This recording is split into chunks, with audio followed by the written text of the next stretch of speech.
Hello and welcome for today's cryptid horror stories. In the comments, where are you from and what kind of cryptids do you like? Now for the stories.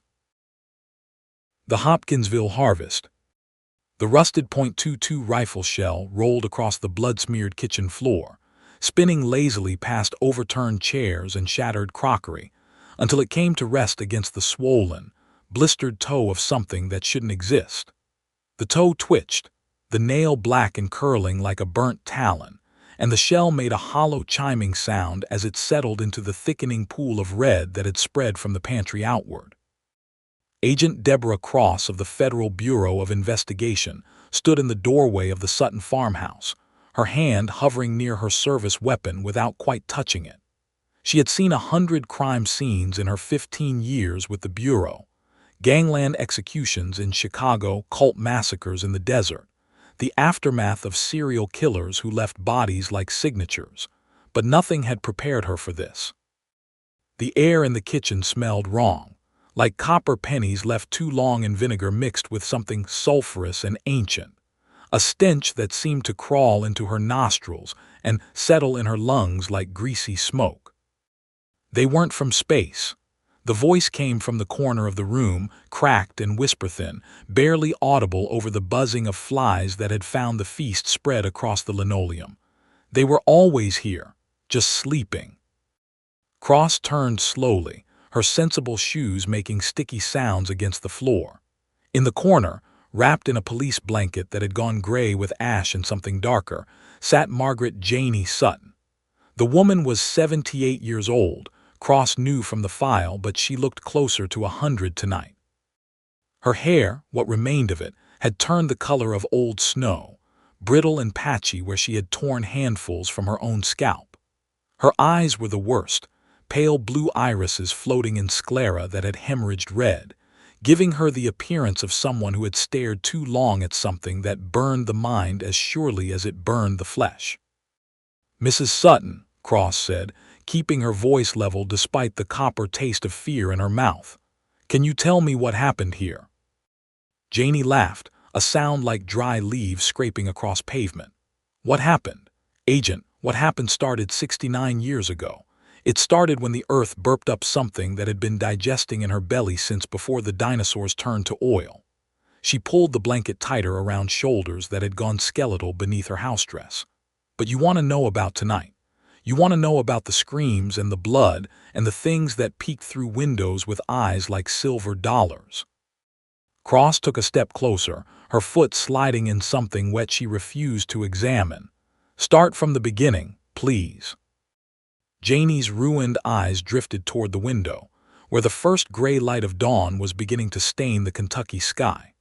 Outside, men in hazmat suits moved between the oak trees, bagging things that Cross had been told not to look at too closely. The farmhouse sat on 12 acres of rural Christian county, surrounded by cornfields that had been harvested a month ago, the dry stalks standing like the spears of a defeated army. "The beginning," Janie whispered. "The beginning was August 21st, 1955. A Sunday, hotter than Hell's Kitchen, the kind of August heat that makes the air shimmer and the tar on the roads go soft as butter. My family, my daddy Elmer, my mama Gladys, my brothers Billy and Charlie, my sister Mary, and my granny Langford were having a barbecue out back. The neighbors came. The Langfords from down the road, old widow Taylor, the preacher and his wife.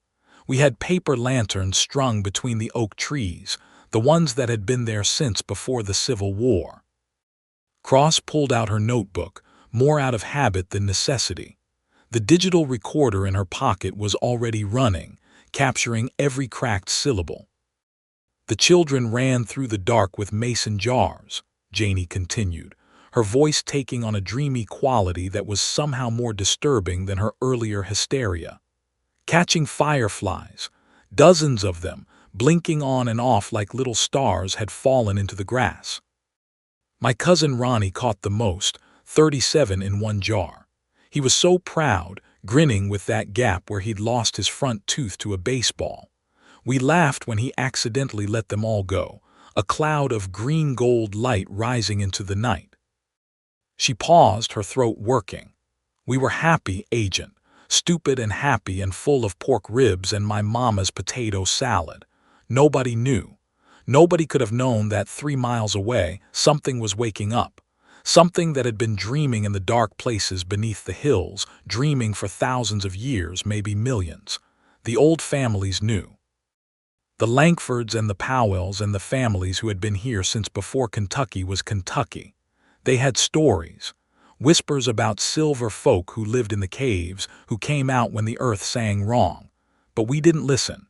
We thought they were just superstitions, just old wives' tales to keep children from wandering too far into the hollows. Janie's hand emerged from the blanket, the skin translucent and mapped with blue veins, and pointed toward the window. See that patch of woods yonder, beyond the barn?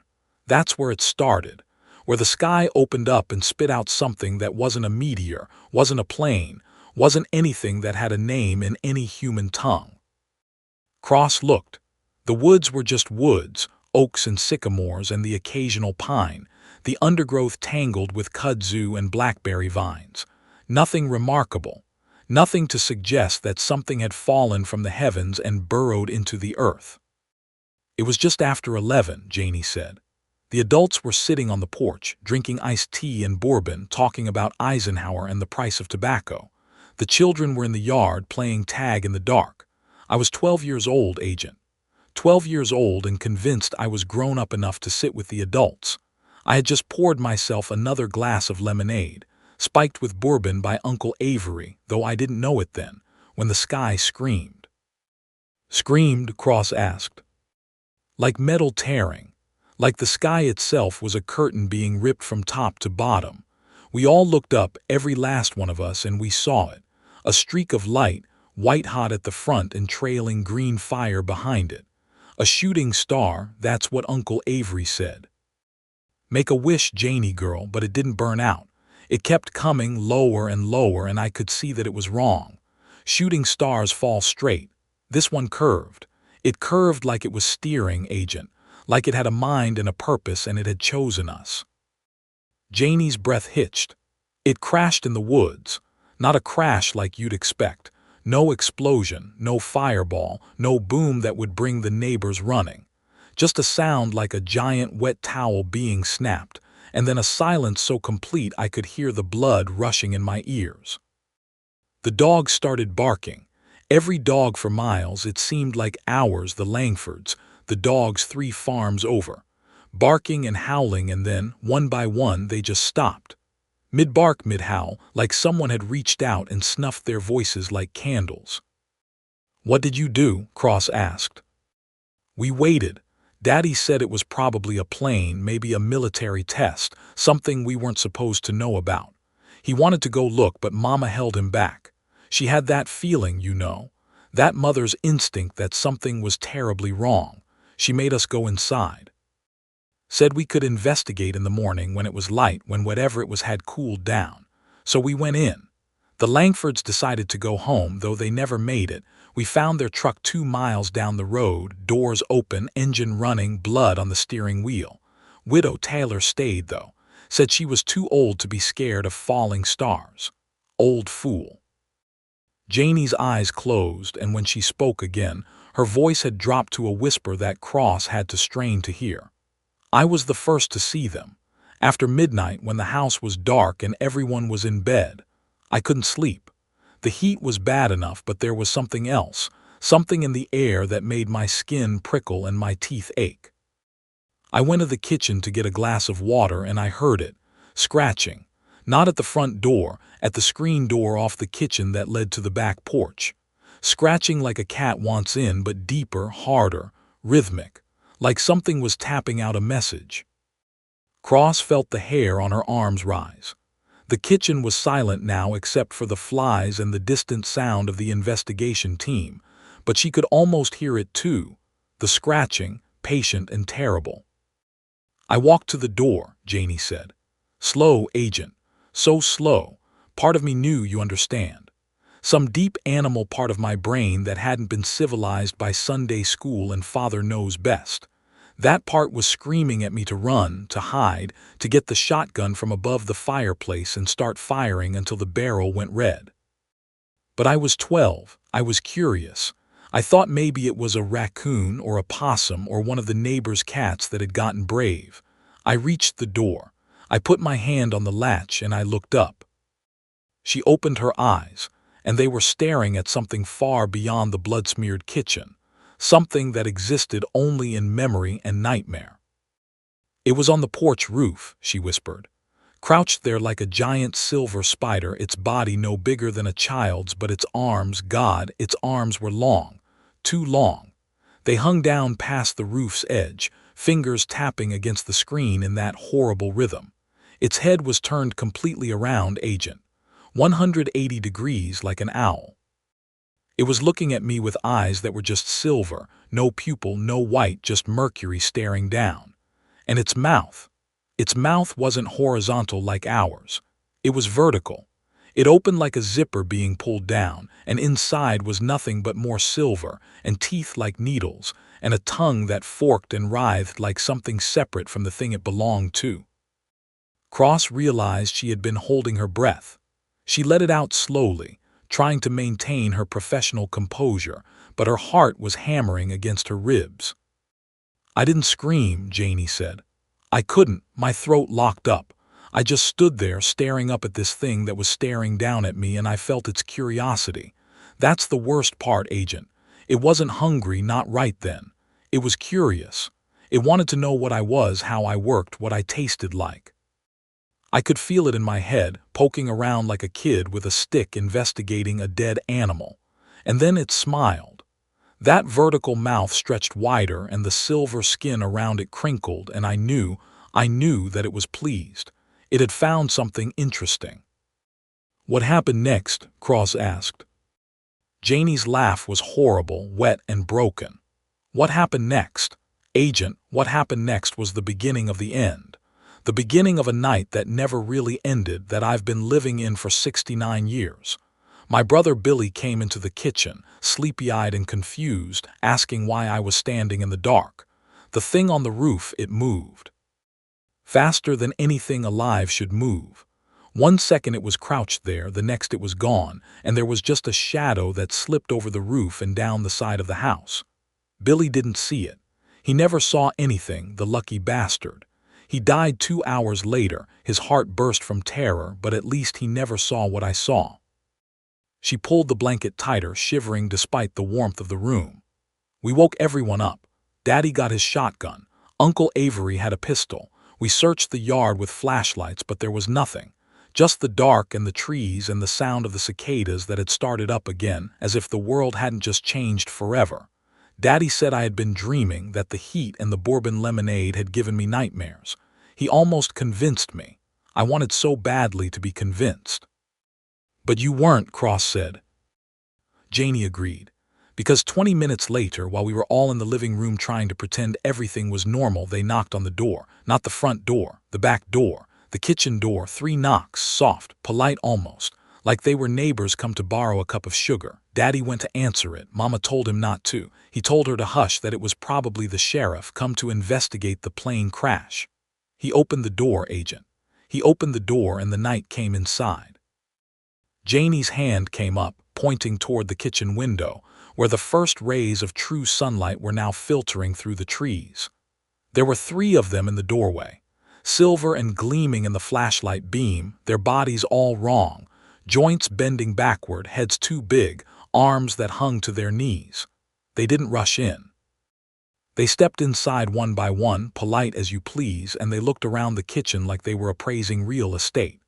The one in front, I'll never forget it, it reached out with one of those long, many-jointed fingers and it touched Daddy's cheek. Just touched it. And Daddy's skin, it blistered.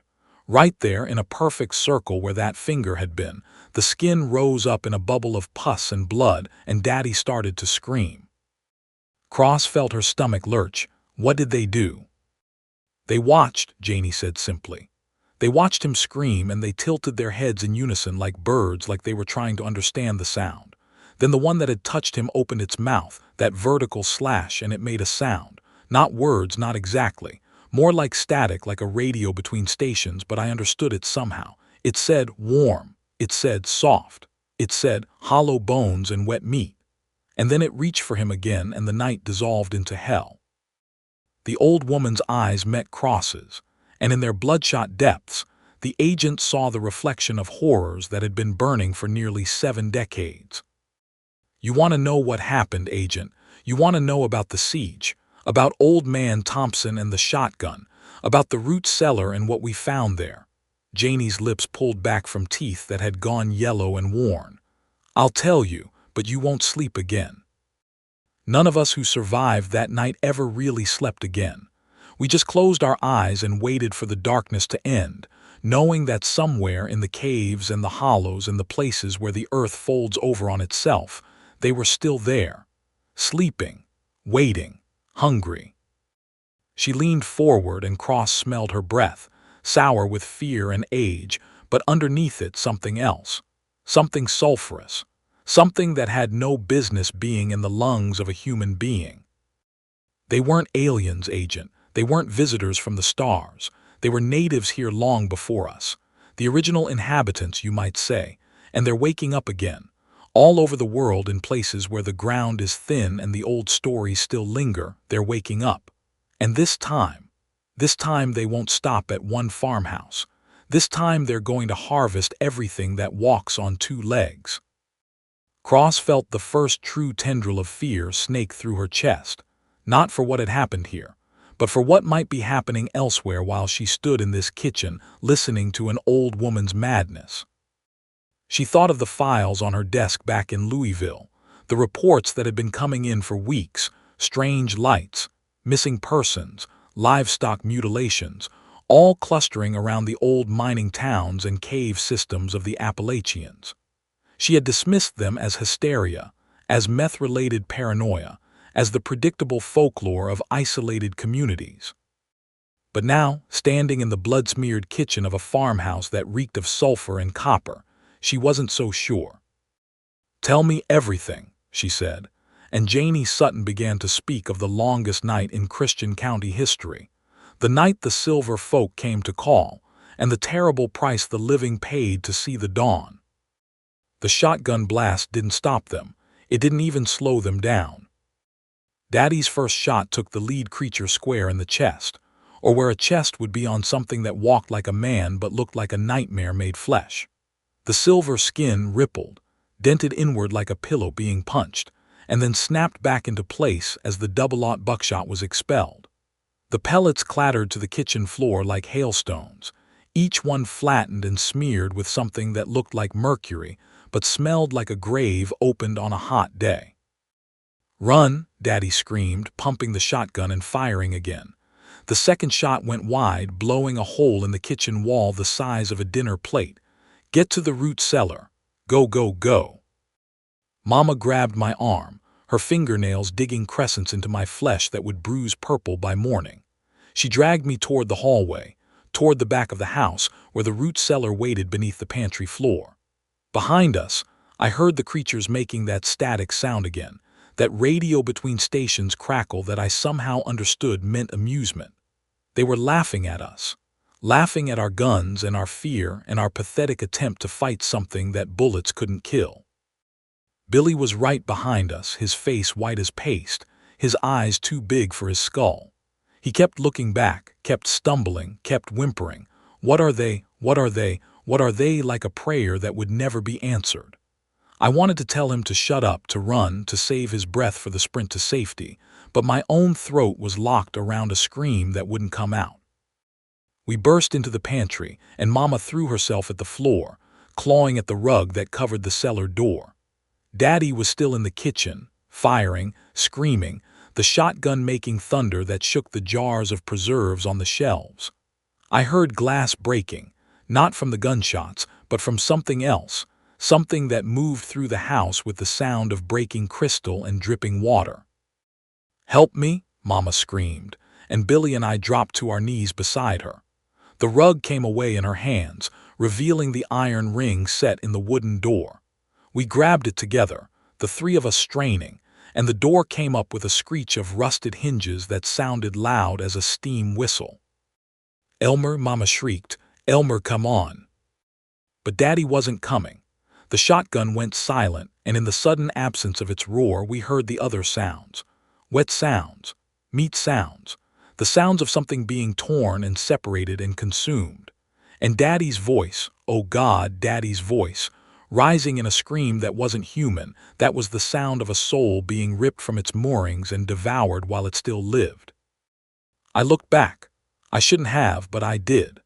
The kitchen doorway framed a scene that would fuel my nightmares until the day I died. The creatures were on him, 3 of them now, maybe more, their silver bodies moving with that jerky stop-motion gait that made them look like film run at the wrong speed. One had its hand, if you could call it a hand, buried in Daddy's chest, and I could see the fingers moving inside him, exploring, squeezing, finding his heart and cradling it like something precious. Another had its mouth pressed against his throat, that vertical maw working, drinking, and Daddy's body was deflating like a punctured tire, collapsing inward as something essential was drawn out of him. His eyes found mine. In that last moment before the light went out, I saw him, really saw him, not as the strong man who fixed tractors and carried me on his shoulders, but as a frightened animal caught by predators it couldn't understand. His mouth moved, shaping words that had no breath to voice them. I will always think, he was trying to say, run. Then his chest caved in with a sound like a wet bag of laundry being dropped from a height, and the light went out of his eyes forever. "Janie," Mama's hand clamped on my collar, hauling me backward. I fell through the cellar door, tumbling into darkness, hitting packed earth that smelled of potatoes and beets and the grave. Mama came after me, then Billy, and we scrabbled at the door, trying to pull it shut, trying to seal ourselves in the dark. But something was holding it open, something silver and strong and patient. The cellar door lifted slowly, like the lid of a coffin being opened by curious mourners. Above us, silhouetted against the kitchen light that still flickered and sparked from a shattered fixture, stood one of the creatures. It cocked its head, that too large head, and looked down at us with eyes that reflected nothing. It opened its mouth, zipper fast, and spoke in that static voice. "Hollow," it said, "bones," and then with what sounded almost like delight, "nests." Mama grabbed a jar of preserves from the shelf beside her, peaches, I remember, golden and thick, and threw it. The jar hit the creature's face with a wet crunch of glass and syrup. It didn't flinch. It didn't wipe away the juice that ran down its silver skin like false blood. It just watched us, head tilting one way then the other like a curious crow. "Go away," Billy screamed, his voice cracking into a register he hadn't hit since he was 10. "Leave us alone." The creature's mouth stretched wider. It was smiling again, or doing something that approximated a smile on a face that had never been designed for human expression.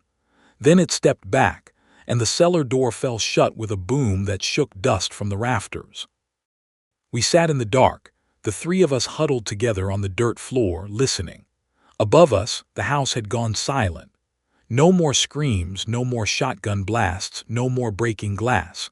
Just a silence that was worse than any noise, a silence that spoke of completion, of work done, of predators moving on to new hunting grounds. "Is it gone?" Billy whispered. "Hush," Mama said, but her voice was shaking so hard the word barely formed. I pressed my ear against the cellar door, trying to hear something, anything that would tell me what was happening above. At first, there was nothing. Then, faintly, the sound of footsteps. Not the jerky, stop-motion gait of the creatures, but something else. Something heavy and human. "Help," a voice called. "Someone help me." "It's Old Man Thompson," Billy said, starting to rise. "He must have." Mama's hand clamped over his mouth, silencing him. "Don't," she breathed against his ear. "Don't you dare make a sound." "Please," Thompson's voice came again, weaker now, wet-sounding. "I'm hurt. I'm bleeding. God, I'm bleeding so bad. Help me." I knew that voice. I had heard it every Sunday at church, booming out hymns in a bass that rattled the rafters. Old Man Thompson, who had served in the Great War and had the medals to prove it. Old Man Thompson, who was tougher than boot leather and twice as mean.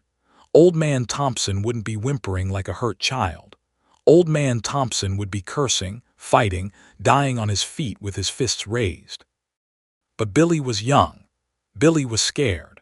And Billy believed that the world was still the world he had known this morning, where neighbors helped neighbors and monsters were just stories told to keep children in line at bedtime. He surged up, throwing off Mama's hand, grabbing the iron ring of the cellar door. "Mr. Thompson, we're here, we're."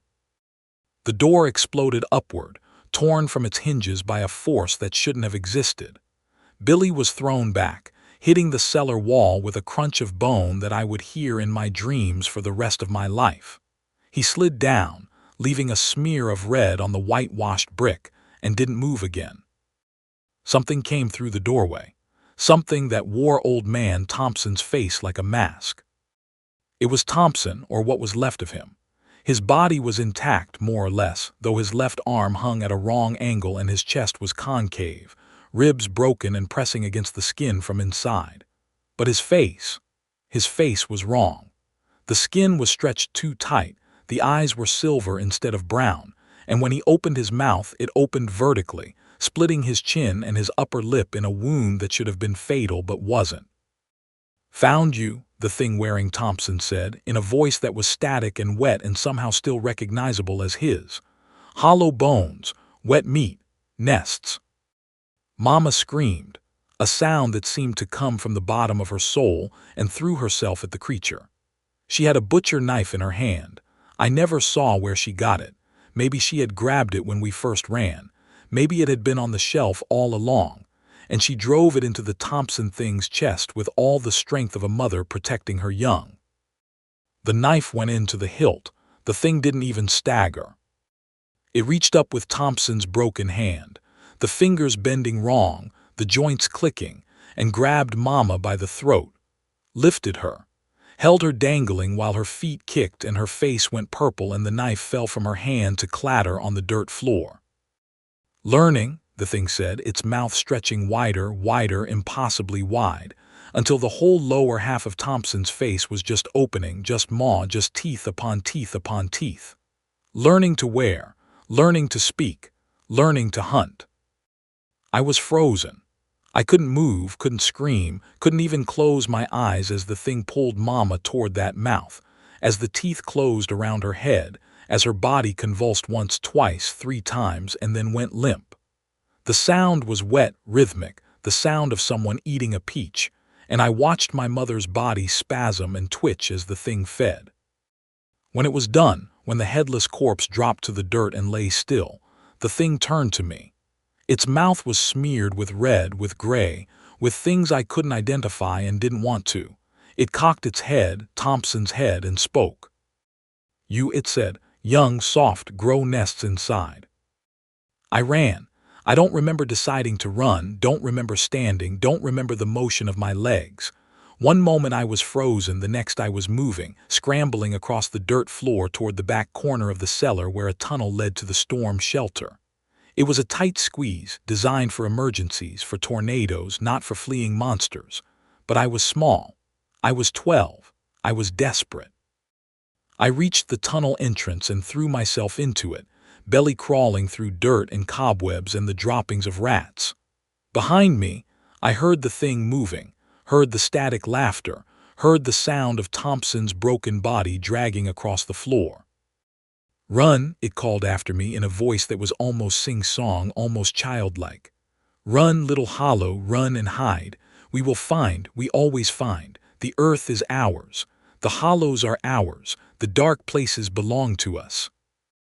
I crawled faster, my elbows shredding on the rough earth, my knees bleeding, my lungs burning. The tunnel seemed to go on forever, a nightmare passage of darkness and terror. And then, suddenly, light. Gray, dim, morning light filtering through the cracks of a wooden door. The storm shelter. I was in the storm shelter. I was outside. I burst through the door and into the cornfield, the dry stalks slashing at my face and arms like knives. I ran without direction, without thought, My only goal to put distance between myself and that cellar, between myself and the thing wearing my father's friend like a suit of clothes. I ran until my lungs were fire, until my legs were rubber, until I couldn't run anymore. And then I collapsed in the corn, hidden by the dry stalks, and I wept. I wept for my father with his chest caved in. I wept for my brother with his skull cracked against the wall. I wept for my mother with her head in a monster's mouth. And when the tears were done, I lay there, silent and still, as the sun rose over Christian County and the world pretended to be normal. They found me at noon, Sheriff Gray and 2 deputies moving through the corn with shotguns and grim faces. They had been to the farmhouse. They had seen what was left. They knew, or thought they knew, what had happened. "Janie Sutton?" Sheriff Gray asked, kneeling beside me. His face was gray, his hands shaking. He was a good man, the sheriff, had been my whole life, but he looked at me now like I was a ghost, like I was something that shouldn't exist. "They're not from space," I whispered. My voice was gone, destroyed by screaming and dust and terror. "They're not aliens, they're old, they're from here, they've always been here." Sheriff Gray exchanged a look with his deputies. One of them, Deputy Halloway, who had been sweet on my sister Mary, turned away and vomited into the corn. "Come on, Janie," the sheriff said, gentle as he could be. "Let's get you out of here. Let's get you some help." He lifted me and I didn't fight him. I was empty. I was hollow, just like the creatures had said. They had taken everything from me, my family, my home, my childhood, my sanity, and left me this shell, this breathing corpse that would walk around for the next 69 years waiting for them to come back. As he carried me toward the road, toward the ambulance that waited with its lights flashing silent in the bright August sun, I looked back at the farmhouse. It was burning. Someone had set it on fire, maybe the sheriff himself, maybe the neighbors who had finally come to see why the Suttons hadn't come to church. The flames were hungry, consuming the wood and the memories and the blood. But through the smoke I saw them. 3 silver figures standing at the edge of the woods, watching the fire with their heads tilted in that curious bird-like way. They didn't run from the flames. They didn't flee the daylight. They just watched, and I knew that they were learning about fire, learning about our weapons, learning how to destroy us more efficiently next time. One of them raised a hand, not in greeting, not in farewell, just acknowledging, recognizing, marking me as the one that got away, the prey that escaped the net, the hollow bone that would be filled again someday. The sheriff didn't see them. No one saw them but me. And when I tried to tell later in the hospital, in the police station, in the offices of men in black suits who asked questions and took notes and promised answers they would never deliver, when I tried to tell them about the silver folk and the way they wore faces and the things they said about nests, they called it trauma. They called it shock. They called it the hysterical imaginings of a child who had witnessed something terrible and filled in the gaps with nightmares. They called it the Kentucky event. A mass murder, they said. A family annihilated by unknown assailants. The bodies were never found, not really. Just fragments, just pieces, just enough to confirm that the Suttons and their guests were dead, but not nearly enough to explain what had happened to them.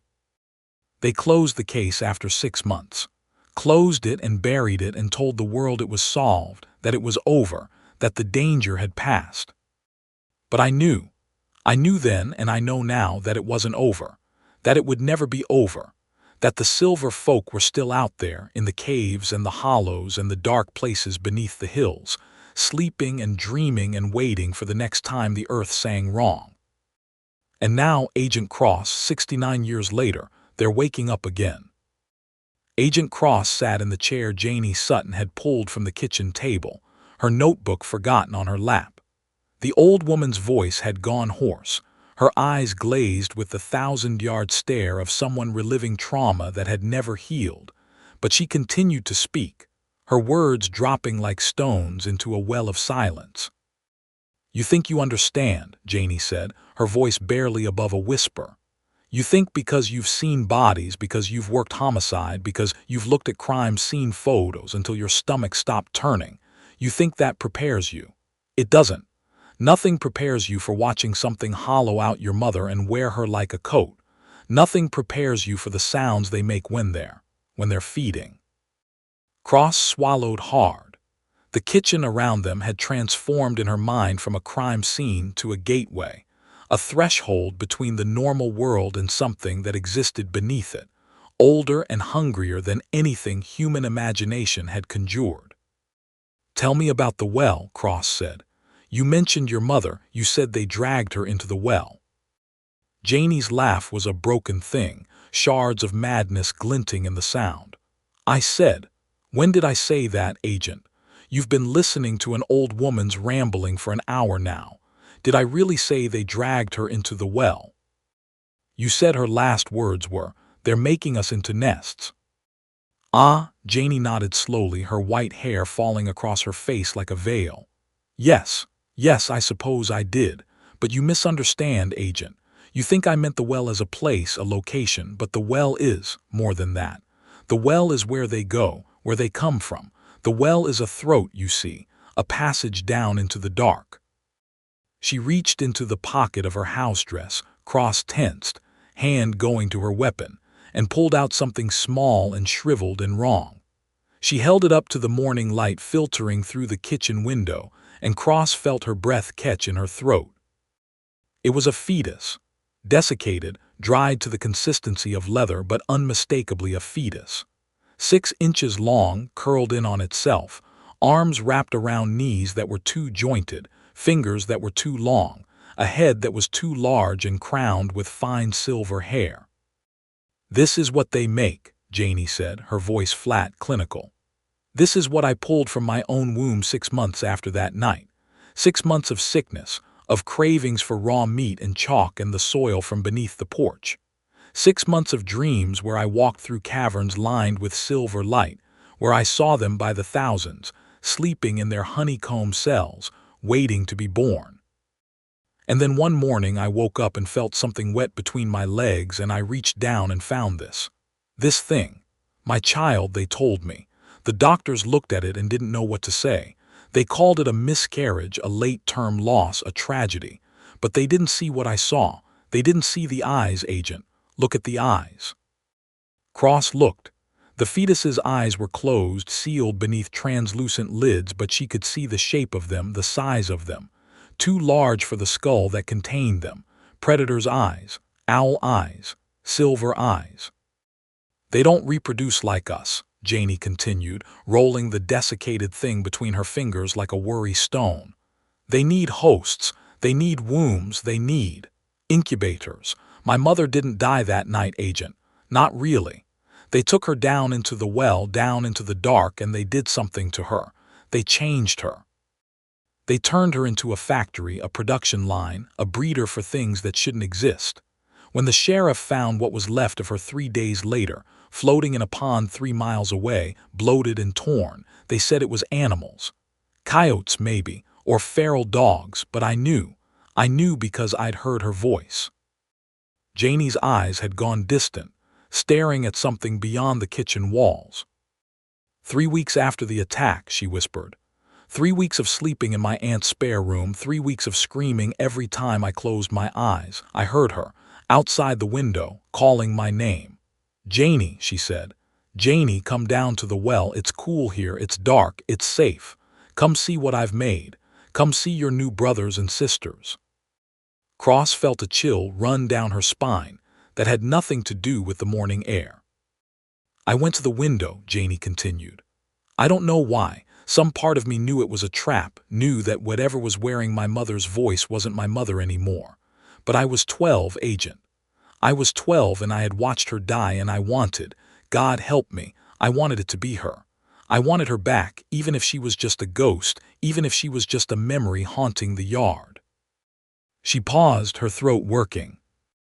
She was standing by the old well at the edge of my aunt's property. The well that had been dry for 20 years. She looked wrong, too tall, too thin. Her skin hung on her bones like a dress 2 sizes too large, but her face was the same. Her smile was the same. She held out her arms to me and she said, "Come give your mama a hug, baby. Come feel what I've got growing inside me. Come feel your new family." Janie's hand clenched around the desiccated fetus, her knuckles white.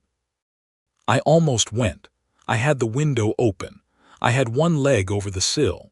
And then she tilted her head back all the way back, Agent, until she was staring at the sky and she opened her mouth. Not her real mouth, the mouth I remembered from goodnight kisses and scoldings and laughter. A different mouth.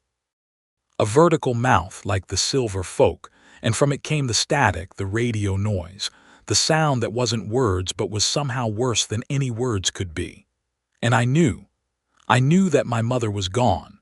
That the thing wearing her face was just a puppet, a vessel, a breeding machine for things that would consume the world if they woke up all the way.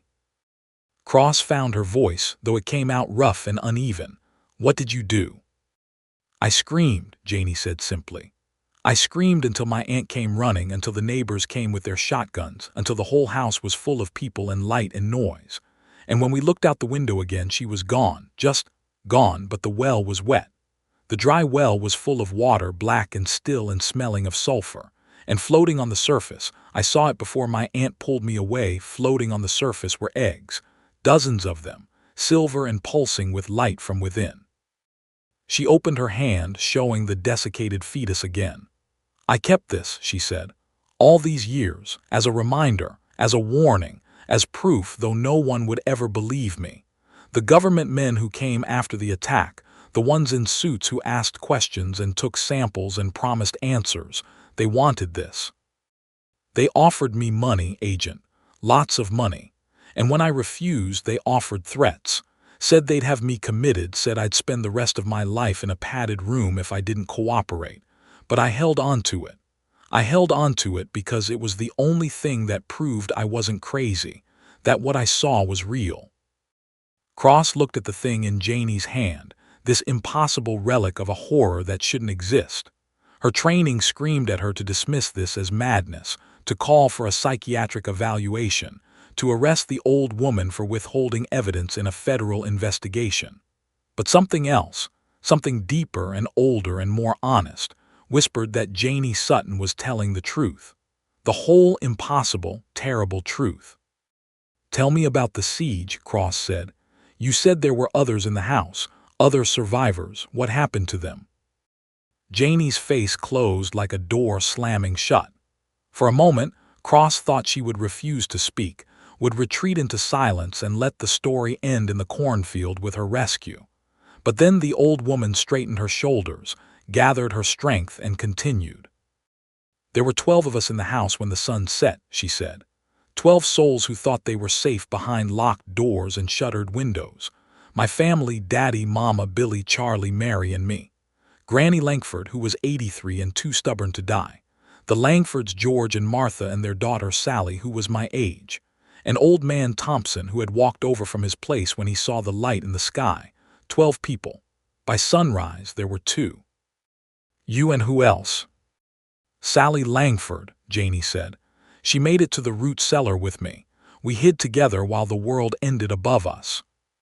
She paused, her eyes focusing on the middle distance, seeing the past. "They came through the windows first. The silver folk, I mean. Not the door. They didn't seem to understand doors, or maybe they just preferred the direct approach. They smashed through the glass like it was tissue paper, and they were inside, and the screaming started. I was in the pantry, hiding behind sacks of flour when I heard Granny Langford. She had been in the parlor, sitting in her rocking chair with her knitting, too deaf to hear the commotion. I heard her voice, 'Who's there? Is that you, Elmer?' And then I heard the static, the terrible static, and Granny's voice changed. It went from confused to terrified to something else, something that wasn't human. She started screaming in words I didn't understand, words that sounded like rocks grinding together, like metal tearing, like the earth itself in pain. And then the screaming stopped. Janie's hands were shaking now, the desiccated fetus rolling between her palms. I ran from the pantry through the kitchen toward the cellar door. On the way, I saw what they had done to George Langford. He had been a big man, Agent, strong, worked the mines until his back gave out. He had tried to fight them with a fireplace poker. He had managed to hit one. I saw the dent in its silver head, but it hadn't mattered. They had him pinned to the wall, literally pinned, with their hands through his shoulders and chest, holding him up like a butterfly in a display case. He was still alive. His eyes were moving, following me as I ran past. His mouth was opening and closing, but no sound was coming out, just blood, just foam. And then one of them, the one with the dented head, it leaned forward and it bit him. Not his throat, not his face, his stomach. It bit through his shirt, through his skin, through the muscle, and it started eating, while he was still alive, while he was watching. Cross felt her own stomach heave. She swallowed bile and forced herself to keep listening. I made it to the cellar. I found Sally there already hiding. She had come in from the outhouse. She had been using the toilet when everything started, and she had seen enough to know not to ask questions. We pulled the door shut behind us and we listened. God, we listened. What did you hear? Janie's eyes were closed now, her face a mask of remembered pain. We heard them hunt, that's the only word for it. They moved through the house systematically, room by room, finding the hiding places, flushing out the prey. We heard Martha Langford begging for her life, offering them money, offering them anything if they would just let her go. We heard the static response. We heard the wet sounds. We heard Charlie, my brother Charlie, who was 14 and thought he was tough because he could wrestle the older boys at school. We heard him try to run. He made it to the back door. We heard it open. We heard him scream. We heard the screen tear. And then we heard him hit the ground, and we heard the grass rustling, and we heard the feasting. She opened her eyes and they were dry now. All tears burned away. But that wasn't the worst part, Agent. The worst part was what came after. After they had taken everyone, after the house had gone quiet, after the only sounds were the chewing and the static laughter and the drip of fluids on the floorboards. Sally and I huddled together in the dark and we heard them talking. Not words, not exactly, but communication, planning. They were discussing what to do with the bodies. The bodies, Cross asked. Some of them they ate. That was obvious from the sounds, the cracking of bones, the wet smacking, the tearing of meat. But others they took differently. We heard them dragging things across the floor, heavy things, toward the kitchen, toward the cellar door. And then we heard them open the door. They had to open it from above, you see. There was no lock, and we heard them throwing things down, bodies, or pieces of bodies, one after another, thumping against the dirt floor, landing close enough that we could smell them. Janie's voice had dropped to a whisper. They were saving some of us, Agent, the young ones, the ones who could still serve. They threw Charlie down whole. He was dead. I could tell from the way he landed, the loose, boneless sound of him, but he was intact. And Mary, my sister Mary, 17 years old, beautiful Mary with her red hair and her dreams of going to nursing school. They threw her down too, and she wasn't dead. She was whimpering, calling for Mama, calling for help. What did you do?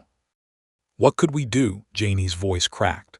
We were 12 years old, Agent. We were children. We hid in the corner behind the potato bins and we listened to my sister die. It took an hour. An hour of her making sounds no human should make, sounds that I still hear every night when I close my eyes. And then finally silence. And then the moving, the shifting, the sound of something being rearranged. Rearranged. They were building something, Janie said, her voice flat. Down there in the dark with the bodies of my family, they were building something. We couldn't see it. We were too scared to light a match, too scared to make any sound, but we could hear it. The clicking of joints, the stretching of skin, the wet, organic sounds of flesh being manipulated, molded, shaped into something new. And then, after what felt like hours, we heard the eggs. Eggs. The sound of them being laid, Agent. The sound of bodies being opened, hollowed out, turned into nurseries. My sister's voice, I heard it again in the dark, but it wasn't her anymore. It was the static, wearing her voice like a mask, singing a lullaby while something was born inside her corpse. Cross stood up abruptly, her chair scraping against the floor. She walked to the window, needing air, needing distance from the horror that filled the room like smoke. Outside, the investigation continued. Men in suits and uniforms moving through the yard, bagging evidence, taking photographs, pretending that this was a normal crime scene, a normal investigation, a normal day. But it wasn't normal. Nothing about this was normal. "They took Sally," Janie said behind her. "Did I mention that? In the morning when the sun came up and the silver folk retreated to their holes, Sally and I climbed out of the cellar. We thought we were safe. We thought it was over. We were wrong." Cross turned back. "What happened?" "We were walking to the road, holding hands, supporting each other because our legs wouldn't stop shaking. And then the ground opened up. Just opened, Agent, like a mouth, like a well. And something reached out, something with too many joints and too many fingers, and it grabbed Sally by the ankle. She screamed. I screamed. I tried to hold on to her, tried to pull her back, but I was 12 and she was 12 and we were no match for what lived in the dirt. It dragged her down, into the earth, into the dark. Her fingers were the last thing I saw, scrabbling at the edge of the hole, trying to find purchase, and then she was gone." Janie held up the desiccated fetus. "I found this in the hole, Agent. 3 days later, when I was brave enough, or stupid enough, to go back. It was lying on the surface like a gift, like a message, like a promise." She stood up suddenly, moving with a speed that belied her age. She crossed across in 3 steps and pressed the thing into the agent's hand. "Take it," she said. "Take it and show it to your superiors. Show it to the men in suits who will come asking questions. Tell them what I told you. Tell them they're waking up. Tell them they've been sleeping since before the dinosaurs, since before the continents split, since before life crawled out of the oceans. Tell them the earth is full of eggs, full of seeds, full of things waiting to hatch. And tell them that the Hopkinsville of 1955 was just a test, a trial run, a taste." Cross looked down at the thing in her hand. It was warm somehow, though it had been dead for nearly 7 decades. Warm and pulsing almost, with a rhythm that matched her own heartbeat. "What happens next?" she asked. Janie Sutton smiled, and in that smile was all the madness and all the clarity of a woman who had seen the end of the world. "Round 2, Agent, round 2. The television in the corner of the room flickered to life without either woman touching it, the screen filling with the blue glow of a news broadcast that had been playing on loop for the past 6 hours. Agent Cross had learned to ignore it, focusing instead on Janie Sutton's testimony. But now the old woman turned toward the screen, her body going rigid, her eyes fixing on the images with a focus that was almost predatory. "There," Janie whispered, pointing a finger that trembled with age and remembered terror. "There it is. There they are." Cross turned. The news report showed a mining collapse, the Hopkinsville No. 7 coal mine, 20 miles from the farmhouse where they sat. The footage was shaky, handheld, showing emergency workers in hard hats and reflective vests moving through a landscape of broken earth and twisted machinery. The reporter was talking about rescue efforts, about trapped miners, about the tragedy of the accident. But then the camera panned, and Cross saw it. A fissure, a crack in the earth that was too straight, too deliberate, too wrong. It gaped like a wound, a dark mouth in the ground, and as the camera's light swept across its edges, Cross saw something that made her breath catch in her throat. Eggs, hundreds of them, thousands, pulsing in the darkness, silver and luminous, filling the fissure like caviar in a wound. "They found them an hour ago," Janie said, her voice steady now, stronger than it had been. "The rescue teams, they sent a camera down thinking they'd find survivors. Instead, they found that." The camera was shaking worse now, the operator obviously rattled, but it held on the fissure long enough for Cross to see movement. Something was stirring in the darkness. Something was waking up. "The military's been called in," Janie continued. "Men in hazmat suits, men with guns that I've never seen before. They're down there now, Agent. Down in the dark, trying to contain what can't be contained, trying to kill what can't be killed." She crossed to the window, looking out at the morning light that had turned harsh and white, the golden dawn replaced by something bleached and clinical. They think they're ready, she said. They think because they have guns and gas and flamethrowers they can stop what's coming. But they don't understand. They've never understood. The silver folk aren't creatures, Agent. They're not animals that can be hunted to extinction. They're part of the earth. They are the earth. The caves, the hollows, the deep places, they're not hiding places. They're wombs. Cross stood, the desiccated fetus still clutched in her hand. It was warmer now, noticeably warmer, almost hot against her palm. She wanted to drop it, to throw it away, but something held her in place, some compulsion that came from deep in her hindbrain. "What do they want?" she asked. Janie laughed, a sound without humor. "Want? They don't want, Agent, they need. They need bodies, they need hosts, they need to breed. They need to fill the world with their kind, to hollow out humanity and wear our skins and use our wombs to birth their next generation." She turned from the window and her eyes were different now. Clearer, harder. The madwoman had retreated, replaced by something steely and determined. "I've been waiting for this day," Janie said. "Waiting and preparing. I knew it would come. I knew they would wake up again. And I knew that when they did, I would be too old to fight them. Too weak to hunt them, but I could prepare. I could learn. I could pass on what I knew to someone who could use it." She walked to the kitchen counter, to a drawer that Cross hadn't noticed, and pulled it open. Inside, wrapped in oiled cloth, was a rifle. An old Winchester, the wood worn smooth by decades of handling, the metal blue-black and well-maintained. "My grandfather's," Janie said, lifting it with hands that had stopped shaking. "The one he used to hunt deer in these hills. The one he taught me to shoot with back before the night that changed everything. I've kept it loaded for 69 years, Agent. Kept it ready. Kept it waiting."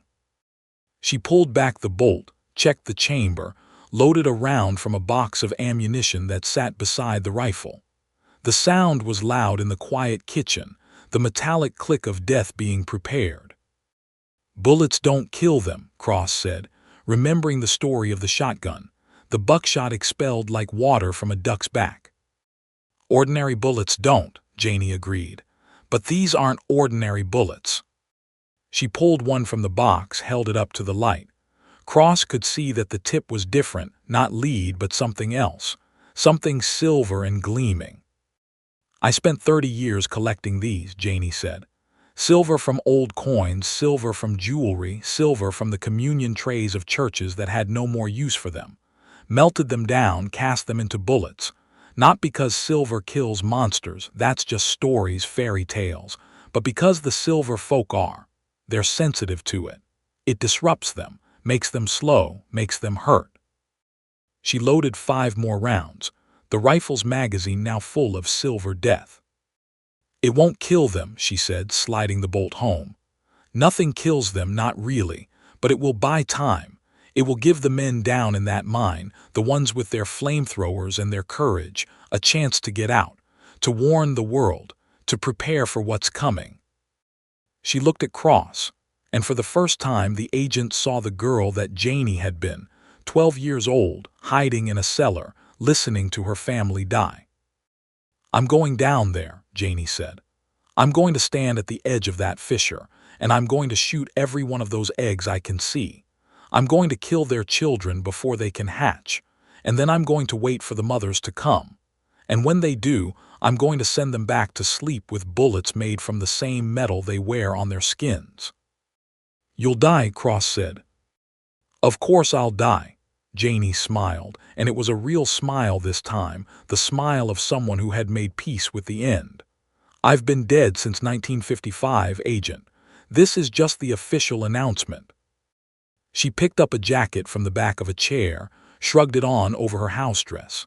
She moved like a woman 20 years younger, fueled by purpose, by destiny, by the need to finish what had started on a hot August night so long ago. "You don't have to come," Janie said, looking at Cross with those clear blue eyes. "You can stay here. You can write your report. You can tell your superiors that Janie Sutton was a crazy old woman who finally went off the deep end. You can walk away and pretend this never happened." Cross thought about it. Thought about the rational world she had lived in before this morning, the world where monsters were metaphors and evil was human, where the worst thing you could find in a dark place was another person with bad intentions. She thought about her apartment in Louisville, her cat, her cases waiting on her desk. She thought about her pension, her retirement, her future. And then she thought about the eggs in the fissure, pulsing with light. She thought about what would hatch from them. She thought about the thing in her hand, the desiccated fetus that was somehow still warm, still connected to the horror that had spawned it. "I have a gun," she said, reaching for her shoulder holster. "Standard issue, Glock 22, 40 caliber. "Won't do much good," Janie said. "I know, but I'll have 6 shots. And 6 shots is 6 chances to slow them down, 6 chances to give you time." Janie studied her for a long moment, then nodded once. "Suit yourself, Agent, but don't expect gratitude, and don't expect survival." They walked out of the farmhouse together, into the bright Kentucky morning that smelled of corn dust and distant smoke. Janie's truck, an ancient Ford that had seen better decades, waited in the driveway, and they climbed in, the old woman behind the wheel, the FBI agent in the passenger seat. The engine coughed to life, and they drove. The Hopkinsville No. 7 mine was 20 miles away, but the roads were clogged with emergency vehicles, with military convoys, with the chaos of a disaster that was rapidly spiraling beyond containment. They abandoned the truck 3 miles out and walked the rest of the way, Janie carrying her rifle like a soldier, Cross carrying her Glock like a talisman. They could hear the fissure before they could see it. A sound like a heartbeat, like a drum, like something vast and alive and hungry pulsing in the earth. And beneath it, the static. The radio between stations sound of the silver folk, communicating, planning, waking. The military had set up a perimeter, but it was chaos. Soldiers running, officers shouting orders that contradicted each other, the chain of command breaking down in the face of the impossible. No one stopped 2 old women and an FBI agent from walking through. No one had the presence of mind. They reached the fissure's edge and looked down. It was worse than the television had shown, far worse. The eggs weren't hundreds or thousands, they were millions. They filled a cavern that stretched down into darkness, a cathedral of birth and death and alien life that had no place on the surface world. And they were hatching. Even as they watched, the nearest eggs were cracking, silver fluid spilling out, tiny limbs unfolding, miniature mouths opening in vertical screams. "My God," Cross breathed. "Not God," Janie said, raising her rifle. "Something older." She fired. The sound was enormous, a thunderclap that echoed across the broken landscape. The silver bullet hit an egg 5 feet down, and the egg exploded in a spray of mercury-bright fluid and half-formed flesh. The creature inside, a thing of too many joints and 2 large eyes, twitched once and went still. Janie worked the bolt, fired again. Another egg destroyed, another tiny life snuffed out before it could begin. "They're coming," Janie said, her voice calm. "Can you feel it?" Cross could. A vibration in the earth, a tremor that had nothing to do with geology and everything to do with rage.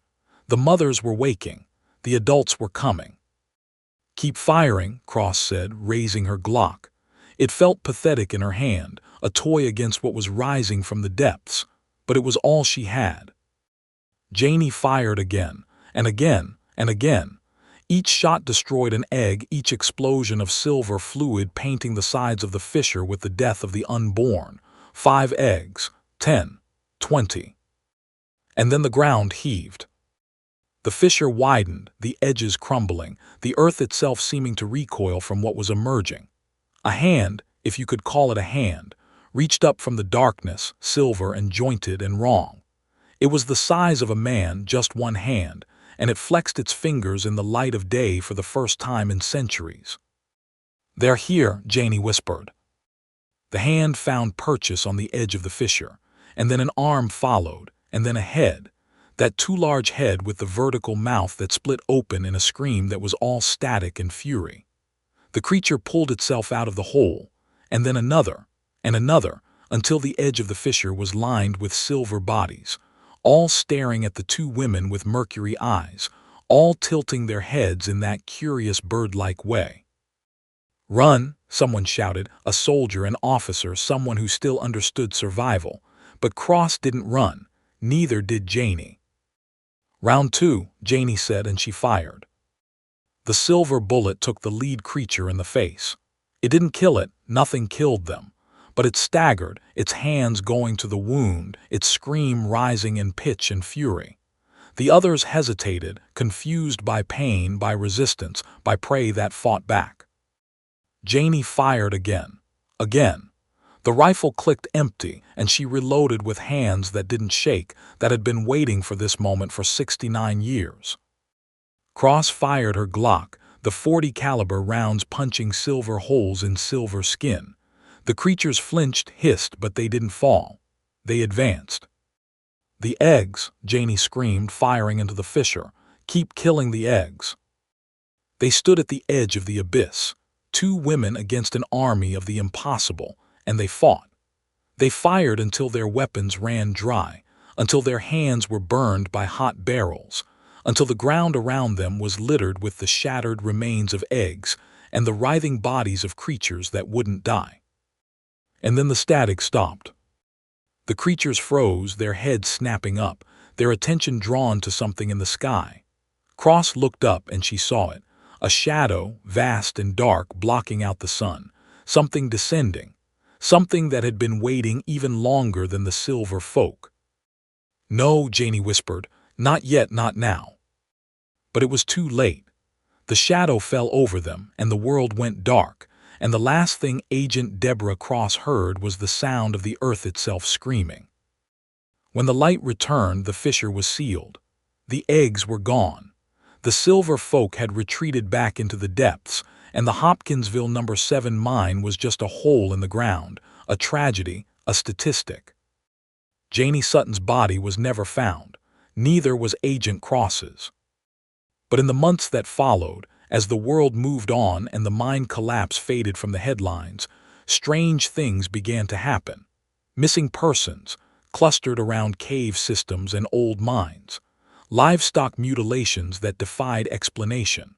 Lights in the sky that curved and descended into the earth rather than burning out. And in the hospitals of Kentucky, in the maternity wards, in the wombs of women who had never been near Hopkinsville, doctors began to find anomalies. Ultrasounds that showed too many fingers, too many joints, eyes that were too large, too silver, too wrong. The harvest had begun. The silver folk were waking, and the world was running out of time. In a farmhouse in Christian County, where the blood had been cleaned but the memories lingered, an old Winchester rifle sat on the kitchen counter, 5 silver bullets still in the magazine. And on the floor in the corner where Janie Sutton had sat wrapped in her police blanket, a desiccated fetus lay where Agent Cross had dropped it, its eyes open now, staring, waiting. It pulsed once, twice, and then it smiled. The aftermath of Hopkinsville was not a singular event but a spreading stain, a cancer of reality that metastasized through the rural communities of Kentucky and beyond. Agent Deborah Cross, if she had survived to file her report, and the evidence suggested she had not, would have documented 17 similar incidents in the 6 months following the mine collapse. 17 communities where the earth had opened its mouth and whispered secrets that drove men mad. In the town of Elkton, 40 miles north of Hopkinsville, Sheriff Marcus Webb sat in his office at 3 a.m., staring at a map that was growing red pins like a pox.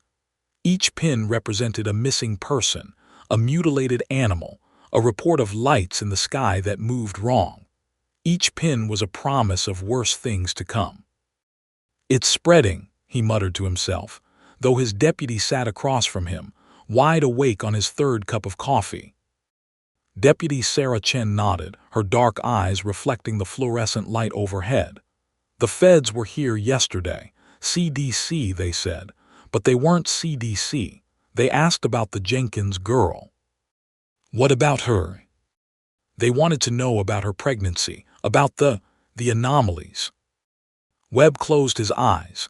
He didn't want to remember the Jenkins girl. Emily Jenkins, 17 years old, pretty as a picture, pregnant by her boyfriend who had shipped out to Korea 3 months before anyone knew about the baby. A routine pregnancy, the doctor had said. Healthy, normal, textbook. Until the 3rd trimester. Until the ultrasounds showed something that made the technician drop the probe and run from the room. They took her, Chen continued, her voice carefully neutral. Yesterday evening, 2 men in black suits said they were transferring her to a facility in Bethesda, said it was for her own safety. Did they show ID? No, but they had guns, Sheriff, big ones, and they weren't asking permission. Webb opened his eyes and looked at his deputy. Sarah Chen was 29 years old, had served in the army before becoming a cop, had seen things in Afghanistan that still gave her nightmares. She was not easily rattled, but she was rattled now. He could see it in the way her hands trembled around her coffee cup, in the way she wouldn't meet his eyes. "What aren't you telling me?" he asked. Chen was silent for a long moment. Then she reached into her jacket and pulled out a photograph. She slid it across the desk, and Webb picked it up, and he felt his stomach twist. It was Emily Jenkins, or what was left of her. She was lying on a table, her belly exposed, her skin a roadmap of purple bruises and strange lesions. But it wasn't her face that made Webb's breath catch, though her face was terrible, frozen in an expression of agony that no living person should wear. It was her abdomen. It had been opened, not cut, not surgically. Ripped, torn, the edges of the wound were ragged, the flesh shredded by something from the inside. And inside the cavity, where there should have been womb and placenta and baby, there was silver, Chen whispered. They found silver in her, not blood, not amniotic fluid, silver like mercury, they said, but alive, moving. Webb dropped the photograph. "Where did you get this?" "I followed them, the men in suits. I followed them to a facility outside town, an old warehouse that was supposed to be abandoned. I saw them take her inside. I waited. 2 hours later they carried her out. In a bag, Sheriff, in a body bag. And the thing inside her." Chen's face crumpled just for a moment before she got it under control. "Gone. They took it. Carried it out in a cooler like they were bringing beer to a picnic. I saw it through the window when they opened the lid. It was moving." Webb stood up, walked to the window, looked out at the quiet street of Elkton, Kentucky. It was a nice town, a normal town, the kind of place where people left their doors unlocked and borrowed sugar from neighbors and went to church on Sundays. It wasn't supposed to be the front line of a war against things that didn't have names. But it was, they all were. "The old woman," he said, not turning around. "Janie Sutton, the one from Hopkinsville." "What about her?" "She was right about all of it. The silver folk, the eggs, the harvest." "Sheriff." "They're using us, Sarah, using our bodies, turning us into incubators, into factories for their young. Emily Jenkins wasn't the first, and she won't be the last. How many women in this town are pregnant right now?" Chen was quiet. "Then 4 that I know of." "Check on them, tonight. Make sure they're safe. Make sure," he stopped because he didn't know what to say, "make sure they weren't carrying monsters. Make sure their wombs hadn't been colonized by something from the deep earth." "Make sure what?" Chen asked. Webb turned back to face her. "Make sure they haven't started scratching at the walls. Make sure they haven't started talking in static. Make sure they still know their own names." Chen nodded, stood, moved toward the door. Then she stopped, her hand on the knob. "Sheriff, what if they have? What do we do then?" Webb looked at the map, at the red pins multiplying like blood cells. "Then we do what Janie Sutton tried to do. We fight. We burn the nests. We kill the eggs. We do whatever it takes to stop them from hatching." "And if we can't?" Webb didn't answer. He didn't need to. They both knew the truth. If they couldn't stop them, then the world would belong to the silver folk. Humanity would become livestock, breeding stock, food and factory and footnote in a history written by things that had lived before the first fish crawled onto land. Chen left, and Webb was alone in his office, alone with his map and his fear, and the certainty that the sun was setting on the human race. He reached into his desk drawer and pulled out his service weapon, a Smith & Wesson .357, reliable, powerful, utterly useless against what was coming. He checked the cylinder, made sure it was loaded, and then he did something he hadn't done in 20 years. He prayed. He prayed to a God he wasn't sure was listening. He prayed for strength. He prayed for courage. He prayed for the women of his town, the pregnant women who might be carrying monsters even now, their bodies being hollowed out from the inside, turned into vessels for the silver folk's next generation. And he prayed for Emily Jenkins, 17 years old, who had gone into a federal facility alive and come out in a bag. Outside, the night was dark and full of whispers. The earth was singing again, the old song that called the silver folk from their sleep. And somewhere in the caves and the hollows and the deep places beneath the hills, they were listening. They were waking, they were hungry, and they were coming. The underground facility was not on any map. It had no official designation, no budget line, no congressional oversight. It existed in the spaces between agencies, funded by black money and staffed by people who had stopped asking questions about their paychecks. Dr. Alan Vance, lead researcher for Project Deepwatch, stood behind 3 inches of reinforced glass and watched the thing on the other side. It was contained in a glass cylinder, 10 feet tall and 5 feet in diameter, filled with a clear nutrient solution that bubbled gently from aeration vents. The thing inside, he refused to call it a specimen, refused to grant it that dignity, floated in the center, its limbs drifting in the current, its eyes closed. It looked almost peaceful, almost beautiful in the way that sharks and spiders are beautiful, perfectly designed, perfectly lethal. Subject 7, Vance said into his recorder, his voice steady despite the horror that had become routine. Extracted from the Jenkins female 48 hours ago. Gestational age, approximately 7 months. Development, advanced. Intelligence, unknown. He paused, watching the thing breathe. It had gills, he had discovered, slits along its neck that opened and closed in rhythm with the bubbling of the tank. The subject displays characteristics consistent with previous extractions. Silver pigmentation, hypermobile joints, vertical mouth structure.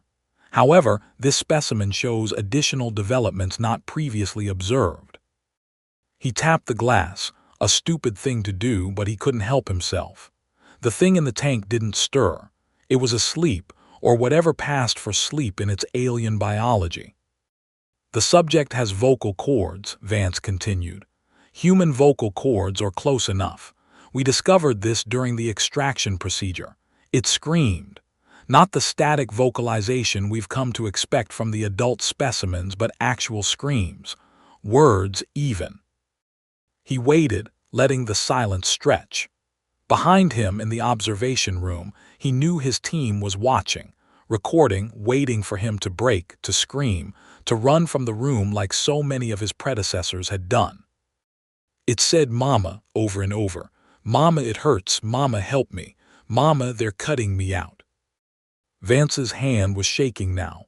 He put it in his pocket out of sight. We believe the subject was aware, was conscious, was capable of thought and feeling and fear. Whether this is true of all specimens or unique to this gestational stage is unknown. Further research required. He turned away from the tank, unable to look at the floating thing anymore. In the observation room, his team, 3 biologists, 2 geneticists, 1 psychiatrist whose sole job was to monitor the team's mental health, waited for him. "Sir," said Dr. Patricia Ng, the senior geneticist. Her face was gray, her eyes red-rimmed. She hadn't slept in 48 hours. None of them had. "We have the results from the DNA analysis." And G looked at her tablet, then at Vance, then back at her tablet. She didn't want to say it. None of them wanted to say the things they were discovering. "It's human," she whispered. "The subject, it's human, or it was." "Explain." "The DNA sequence. It's not alien, sir. It's not from another planet, it's from here, from Earth, from us. But it's been modified, changed, rewritten. Like someone took a human genome and edited it, cut and pasted pieces of something else into the sequence." Vance felt his knees go weak. He found a chair, collapsed into it. You're saying they're not invading. They're not colonizing from outside." "No, sir." And G's voice was barely audible. They're harvesting. They've been here all along, in the DNA, in the deep past, waiting." "Waiting for what?" "For us to get numerous enough. For us to build cities and hospitals and maternity wards. For us to become livestock." The word hung in the air like smoke. "How many?" Vance asked. "How many of these things are out there? How many women are carrying them right now?" NG pulled up a map on the wall screen. It showed the United States, but it was wrong. It was covered in red dots, thousands of them, tens of thousands, clustered around population centers but spreading into the rural areas as well. "This is based on CDC data," NG said. "Anomalies in pregnancy scans, reports of unusual cravings, mothers who report their babies talking in the womb. The numbers they're exponential, sir. If the trend continues, by this time next year, 1 in 4 pregnancies will be compromised. And by the year after," NG didn't answer. She didn't need to. Vance stood up, walked to the glass, looked at the floating thing again. It had opened its eyes, silver eyes, mercury eyes, staring at him with a hunger that was ancient and patient and utterly inhuman. "Kill it," he said. "Sir." "I said kill it. Kill all of them, every specimen we have, every sample, every recording, burn it, destroy it, and then we go public, we tell the world, we tell them what's coming, and we tell them to fight." "Sir, the protocols." "Fuck the protocols," Vance screamed, his composure finally cracking. "There are no protocols for this. There are no rules for fighting something that's inside us, that's using our own children against us. We tell the truth or we die, all of us, every last human being on this planet." He was shaking, crying, his hands clenched into fists. "We tell them," he whispered. "We tell them, and we pray that someone somewhere knows how to stop this." But even as he said it, he knew it was too late.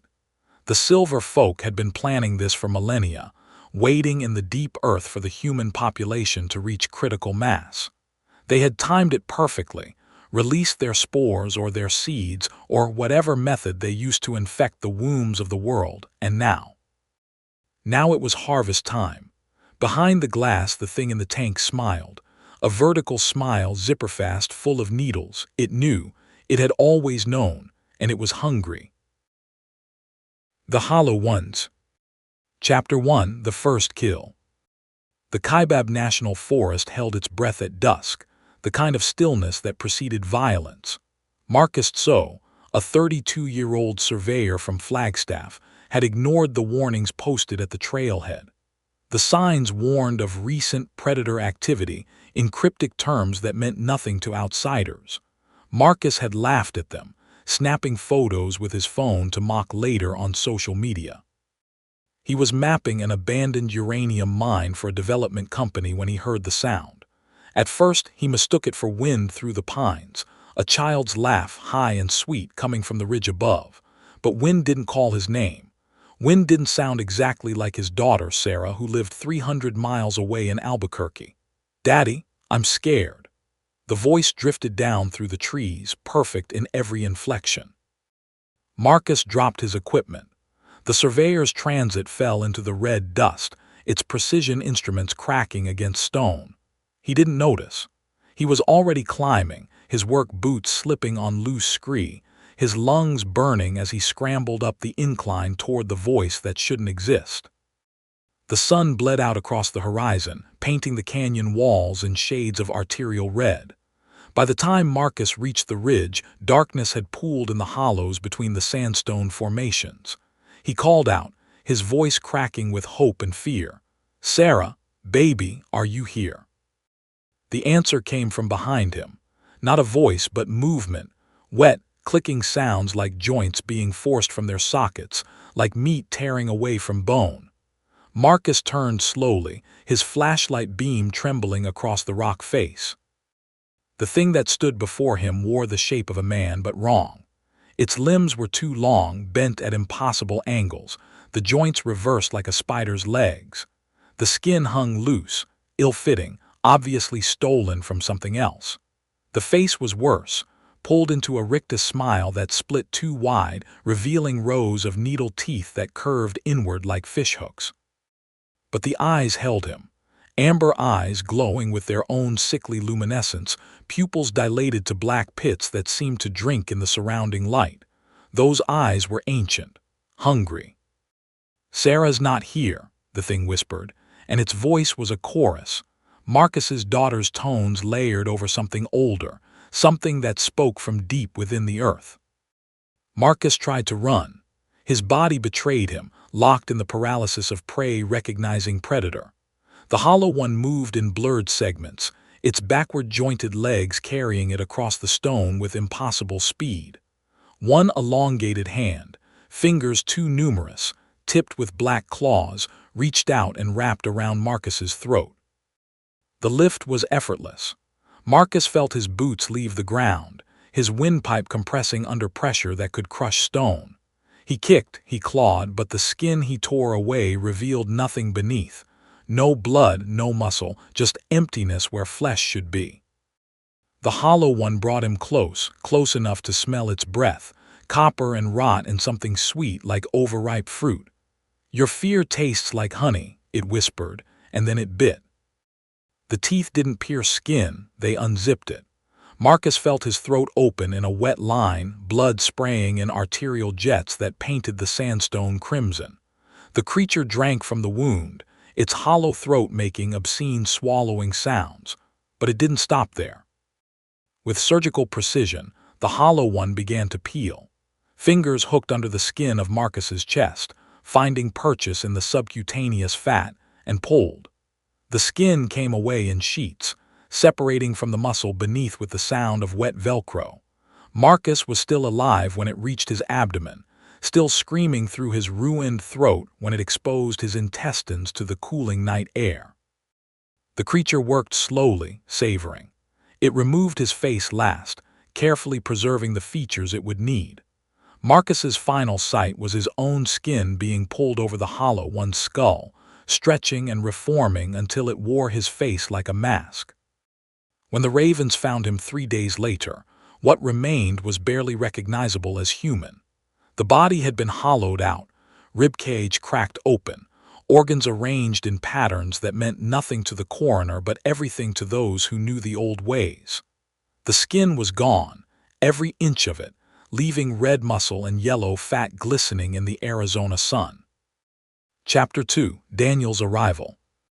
Park Ranger Daniel Yazzie arrived at the scene on a Tuesday morning, his government-issue SUV kicking up dust that settled on the police tape already yellowing in the heat. He was 34 years old, Navajo on his mother's side, and he carried his skepticism like armor. His grandmother's stories about skinwalkers and witchery had been entertaining childhood fare, nothing more. The world was explained by science, by predators and weather patterns and human cruelty. But standing over what remained of Marcus So, Daniel felt the armor crack. "Third one this month," said Sheriff Bill Harjo, a heavy-set man whose uniform strained against his gut. He spat tobacco juice into the dust. "And I gotta tell you, Yazzie, this ain't no bear. This ain't no mountain lion. This is something else entirely." Daniel crouched beside the body, trying to maintain professional distance. The smell hit him first, sweet and rotten, like fruit left in the sun. Then the visual details, the precision of the wounds, the complete absence of skin, the way the organs had been arranged in a spiral pattern that made his eyes water if he stared too long. "Coyotes," he said, but his voice lacked conviction.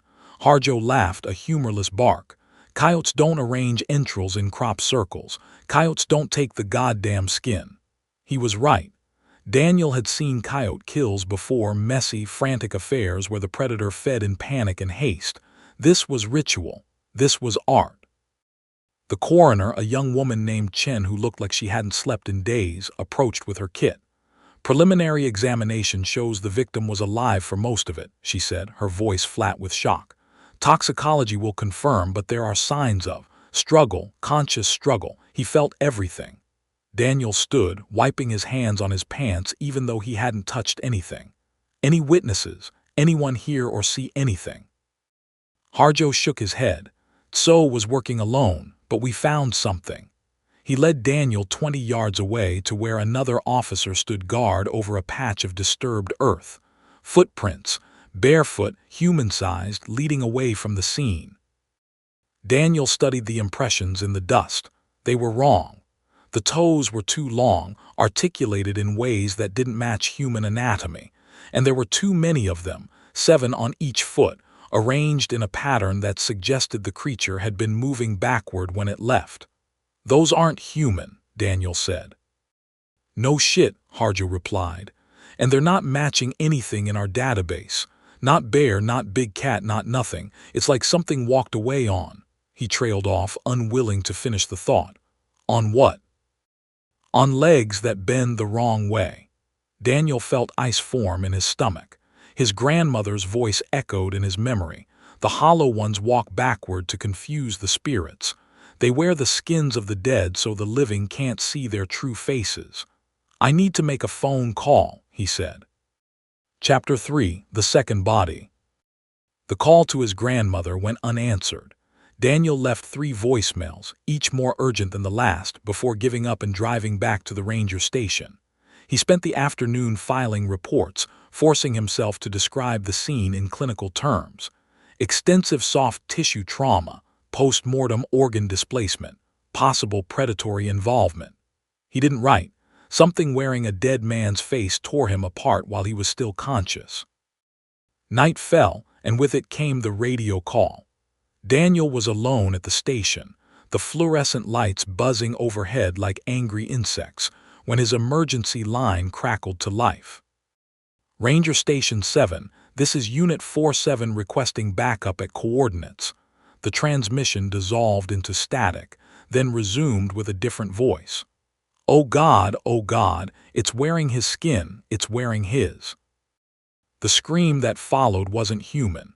It was the sound of vocal cords being forced beyond their design, a note that existed in the space between terror and death. Then silence. Daniel grabbed his gear. The coordinates put the location 5 miles north, at an abandoned campground popular with illegal overnight hikers. He drove with the siren off, not wanting to announce his presence, his headlights cutting through the darkness like surgical incisions. He found Unit 47's cruiser first. It was parked at an angle, driver's door open, interior lights still burning. The radio was playing static at maximum volume, an atonal scream that made Daniel's teeth ache. Officer James Begay was slumped against the rear tire, or what was left of him. Daniel had seen death before, traffic accidents, drownings, the occasional hiker who'd underestimated the canyon's heat. He'd trained himself to process the visual information without emotional response. Inventory the wounds, note the position of the body, preserve the scene. Begay made that impossible. The officer had been turned inside out. Not metaphorically, literally. His skin lay in a heap beside the cruiser, still wearing the khaki uniform while his muscles and organs had been arranged. The heart sat atop the sternum, still connected to its vessels, still twitching with residual electrical activity. The intestines had been woven through the spokes of the wheel in complex patterns. The eyes, the eyes, had been placed in the gas cap, staring upward at the stars. And there was writing. On the hood of the cruiser, written in what Daniel desperately hoped was steering fluid, were words in Navajo. The hollow ones walk. Daniel stumbled backward, his hand finding his service weapon by instinct. The forest around him had gone silent. No insects, No night birds, just the static screaming from the radio and his own ragged breathing. Then he heard it. Movement in the trees, something heavy dragging across the pine needles. The sound of joints popping, of wet meat shifting against itself. "Ranger Yazzie," a voice called, and it was Begay's voice, perfect in every detail. "I need help. I've been hurt." Daniel raised his weapon, his hands shaking so badly he could barely keep the sights aligned. "Show yourself." The thing that emerged from the darkness wore Begay's face, but wrong. The skin hung too loose, the eyes sunken in sockets that no longer matched the skull beneath. It moved in jerking segments, each limb operating independently, like a puppet with too many strings. "You shouldn't have come," it said in Begay's voice. "Now we need another skin. Yours will do nicely." Daniel fired. 3 rounds, center mass, the training taking over where his mind had frozen. The impacts should have dropped anything human. Hydraulic shock, organ trauma, immediate incapacitation. The hollow one barely staggered. It looked down at the holes in Begay's stolen chest, then back at Daniel, and smiled with teeth that hadn't been there a moment before. "Guns don't hurt what isn't alive," it whispered. Daniel ran. Chapter 4: Grandmother's Warning. He made it to his truck, his fingers fumbling the keys, his heart hammering against his ribs like something trying to escape. The engine caught on the second try, and Daniel floored the accelerator, not caring about the ruts in the road, the branches scraping against the paint, the mirror that shattered against a protruding rock. He didn't look back. He couldn't. He knew, some primal instinct deeper than thought, that if he saw what was following, he would never stop seeing it. The 30-mile drive to his grandmother's Hogan took 40 minutes. Daniel broke every speed limit, ran 2 stop signs, and didn't fully stop breathing until he saw the blue-gray smoke rising from her chimney, the prayer flag snapping in the night wind. Azan Yazzie was 87 years old, her face a topographic map of hardship and survival, her eyes the color of faded denim. She sat on her porch wrapped in a wool blanket, as if she'd been waiting for him. "I felt them wake," she said before Daniel could speak. "3 days ago when the moon turned. The hollow ones haven't walked since my grandmother's time. Someone has called them back." Daniel collapsed onto the wooden steps, his legs no longer willing to support him. "Grandma, I saw what they did to Begay, Tutso. They're wearing their faces. There." "Hush." Her hand on his shoulder was dry and warm, surprisingly strong. "Don't speak of what you've seen. Not yet. Words have power, and the hollow ones listen for their names." She led him inside, the Hogan's circular walls embracing them like a womb. The fire burned low, casting shadows that seemed to move independently of the flames. His grandmother produced a bundle of dried herbs, sage, cedar, sweetgrass, and began to burn them in an abalone shell. "The hollow ones are not monsters," she said, wafting the smoke over Daniel's head. "They are the hollow spaces where people used to be. Long ago, during the dark times, there were those who traded their humanity for power. They learned to wear the skins of others to take their voices, their shapes, but they left their own selves behind. Now they are empty vessels, forever hungry, forever seeking to fill the void where their souls used to be." "How do we stop them?" Daniel asked. His grandmother's eyes glistened in the firelight. "We don't. We can only contain them. The last time they walked, my great-grandmother trapped them in a cave and sealed it with prayers. But time erodes all bindings. Someone has opened the way." "Who?" "Someone who wanted the power. Someone who thought they could control what cannot be controlled." She reached under her mattress and withdrew a leather pouch, ancient and cracked with age. "This contains ash from the last burning. White ash, sacred wood. It can hold them temporarily, but it cannot destroy them. Only fire can do that, the fire that consumes completely, leaving nothing for them to wear." She pressed the pouch into his hands. "You must find their den, the place where they keep the skins, where they rest when the sun rises. Burn it, burn everything, and never look directly into their eyes when they wear a familiar face. They can reach through the recognition and pull out your thoughts, your memories, yourself. Daniel took the pouch, feeling its weight like a stone. How do I find them? They will find you, she stood, suddenly seeming ancient beyond measurement. They know your name now, Daniel. They tasted your fear when you ran. They will come for you, wearing the faces of everyone you've ever loved. You must be ready. Outside, something screamed in the distance, a sound like metal tearing, like childbirth and murder combined. The horses in the corral began to panic, their hooves thundering against the fences. "They're here," his grandmother whispered. "Already. They've followed you." The walls of the hogan seemed to breathe, the shadows deepening to pools of absolute black. Daniel gripped the ash pouch so hard his knuckles turned white. "What do we do?" "We pray," his grandmother said, "and we prepare to burn." The first impact against the door made the entire hogan shudder. Something was outside, something that smelled of copper and grave dirt and hungry longing. Chapter 5: The Siege of the Hogan. The door exploded inward, not from force alone but from something older, a vibration that resonated in the marrow, that made the wood remember it had once been alive and now wished to return to chaos. What entered was not one creature but many, their bodies overlapping in ways that hurt the eye, wearing faces that flickered between the familiar and the grotesque. Daniel fired. The shotgun's boom filled the hogan like thunder, the recoil slamming into his shoulder. The buckshot mixed with sacred ash caught the lead creature, wearing the face of his mother, in the chest.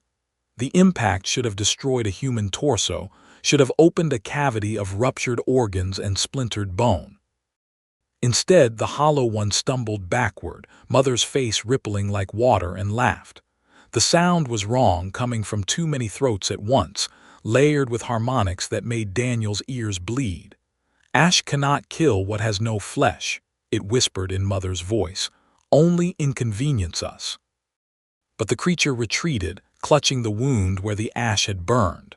Not killed, Daniel realized, but slowed. The sacred wood could hurt them, could drive them back if only for a moment. His grandmother's song intensified, the ancient words vibrating in the air like visible pressure. The hollow ones shrieked, their borrowed faces contorting in rage and pain.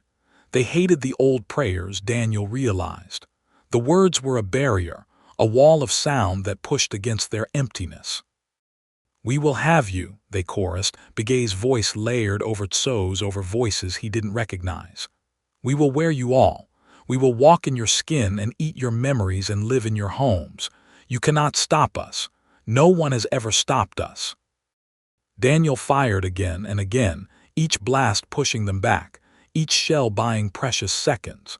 His grandmother's voice grew hoarse, the song faltering, and the creatures pressed forward, their elongated limbs reaching across the floor like striking snakes. Then the east window shattered. Something came through in a blur of motion too fast to track, a massive shape, all fur and fury, slamming into the nearest hollow one with the force of a falling boulder. Daniel caught a glimpse of claws like sickles, of a jaw that could crush skulls, of eyes that burned with natural fire rather than supernatural hunger. "The Guardian!" his grandmother cried, her song shifting to something triumphant. "He came," he answered. The wolf, if wolf it was, for it stood nearly 4 feet at the shoulder, and its eyes held intelligence beyond any animal, tore into the hollow one with savage efficiency. The creature wearing Begay's face tried to retreat, tried to slip its borrowed skin and escape, but the wolf was faster. Jaws closed on the hollow one's throat, and the sound of tearing fabric filled the hogan as the skin came away in strips. Beneath there was nothing. No muscle, no bone, no blood, just emptiness wearing the shape of a man, a hollow space where something terrible lived. The wolf shook its prey like a rag doll, and the hollow one's scream was the sound of wind through a canyon, the sound of hollow places crying out for filling. Then it was gone, collapsing into itself, leaving only the discarded skin of Officer James Begay lying empty on the floor. The other hollow ones retreated, flowing backward through the shattered door and windows like water draining through cracks. Their eyes, amber, burning, infinite, lingered on Daniel for a moment that stretched into eternity. "This is not over," they promised in his sister's voice. "We have waited centuries. We can wait centuries more, but we will have you, Daniel Yazzie. We will wear your face and we will live your life, and no one will ever know you are gone." Then they were gone, absorbed into the night, leaving only the smell of ozone and corruption. The wolf turned to face Daniel, and he saw the truth in its eyes. Not an animal, not exactly, but something older. A guardian spirit, maybe, or a medicine person transformed. It dipped its massive head in acknowledgement, then leaped through the broken window and vanished into the darkness. "We have until dawn," his grandmother said, her voice barely above a whisper. "They will regroup. They will find others to wear, and they will come for us with greater numbers." "What do we do?" Daniel asked, his hands shaking so badly he could barely reload his weapon. "We find their den." She began gathering supplies, more ash, bundles of cedar, flint and steel, and something wrapped in rabbit skin that she wouldn't let him see. "And we burn it to the ground." Chapter 6. The Radio Deception.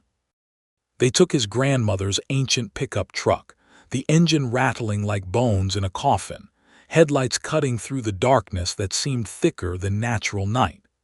Daniel drove while his grandmother sat in the passenger seat, her eyes closed, her lips moving in silent prayer. "Where are we going?" Daniel asked. "North," she said, "to the place where the uranium mines scarred the earth.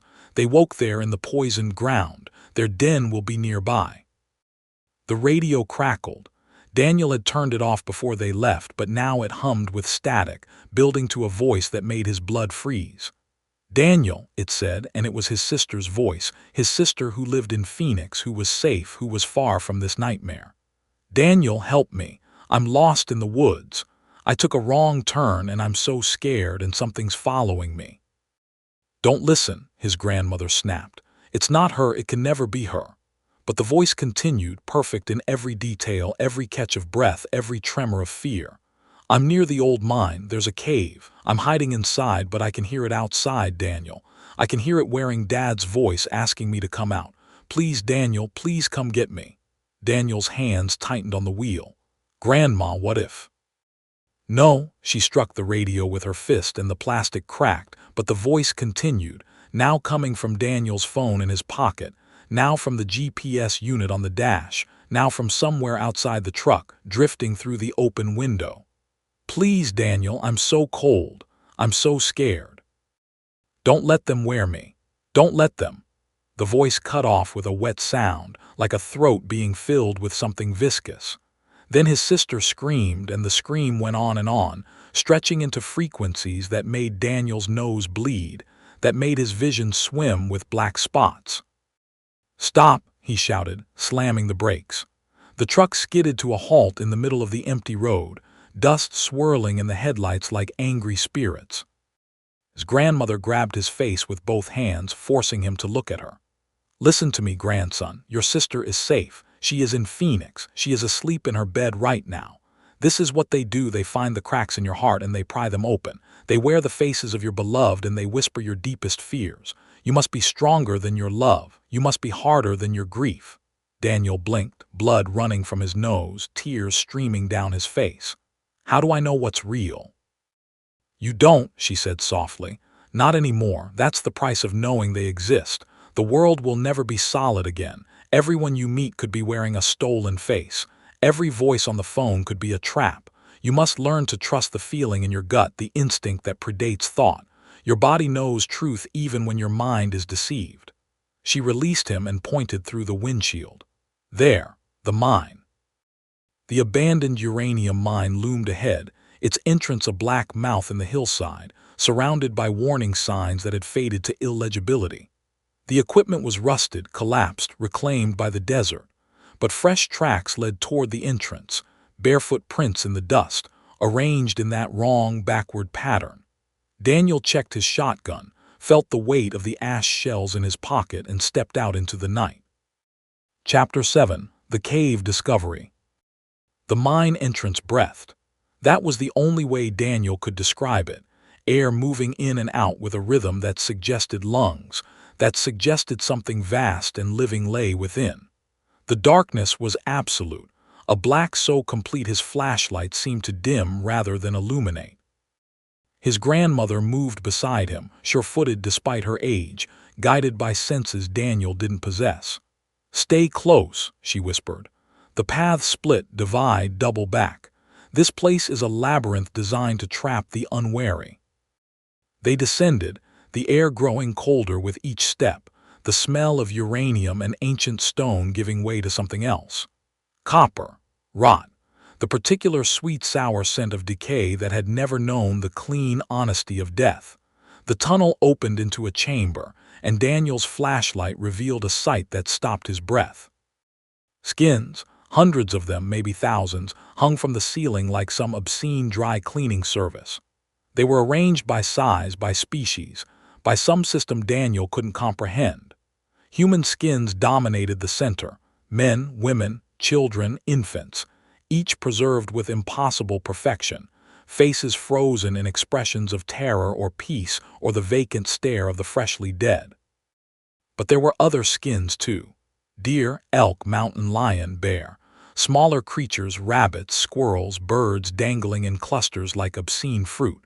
And at the edges of the light, Daniel saw shapes that didn't match any animal he knew. Things with too many limbs. Things with skin that rippled with bioluminescence. Things that had never walked the surface world.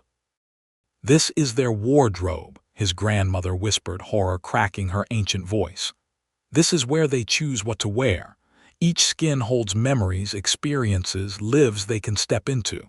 The longer they wear a skin, the more they become that person. Eventually, they forget they were ever hollow." Daniel moved forward, unable to stop himself, drawn to a particular skin hanging at eye level. It was fresh, so fresh it still glistened in the flashlight beam. The face was Marcus Tso's, mouth open in a silent scream, eyes wide with the knowledge of what was being done to him. As Daniel watched, the skin twitched. The eyes blinked. "They know we're here," his grandmother said urgently. "We must find their resting place, the place where their true forms sleep. That's what must burn." Deeper. The tunnels twisted, branched, rejoined. A maze designed by a mind that didn't understand three-dimensional space. Daniel lost track of time, of direction, of everything but the need to keep moving to find the center to end this. The passage opened into a cathedral of stone, a natural cavern larger than any mine tunnel. And in the center, arranged in a circle like sleeping children, were the hollow ones. They were not wearing skins. They had no need for pretense here in their sanctum. What lay before Daniel were their true forms, gaunt, gray-skinned humanoids with limbs elongated to spider proportions, ribcage that had grown outward like wings of bone, faces that were smooth and featureless except for the amber eyes that burned in the darkness. There were 7 of them. 7 empty vessels, curled around a central fire that burned with cold, blue flames. "White ash," his grandmother breathed. "The fire at the center, it's burning white ash. They're using it to sustain themselves, to maintain the connection between their hollow forms and the skins they wear. If we can disrupt that fire." A voice came from the darkness above. "Grandmother Yazzie," it said, and the voice was hers, perfect, stolen from her own lips. "You've brought us fresh skin. How thoughtful." Daniel spun, raising his shotgun, but the creature was already moving, dropping from the ceiling with limbs that unfolded like a nightmare origami. It wore his grandmother's face, her body, her clothes, but moved with a fluidity no human possessed. "Grandson," it whispered in her voice, "help me. It's wearing my face." The real grandmother shoved Daniel aside as the hollow one struck, its hand, elongated, clawed, wrong, slicing through the space where his throat had been.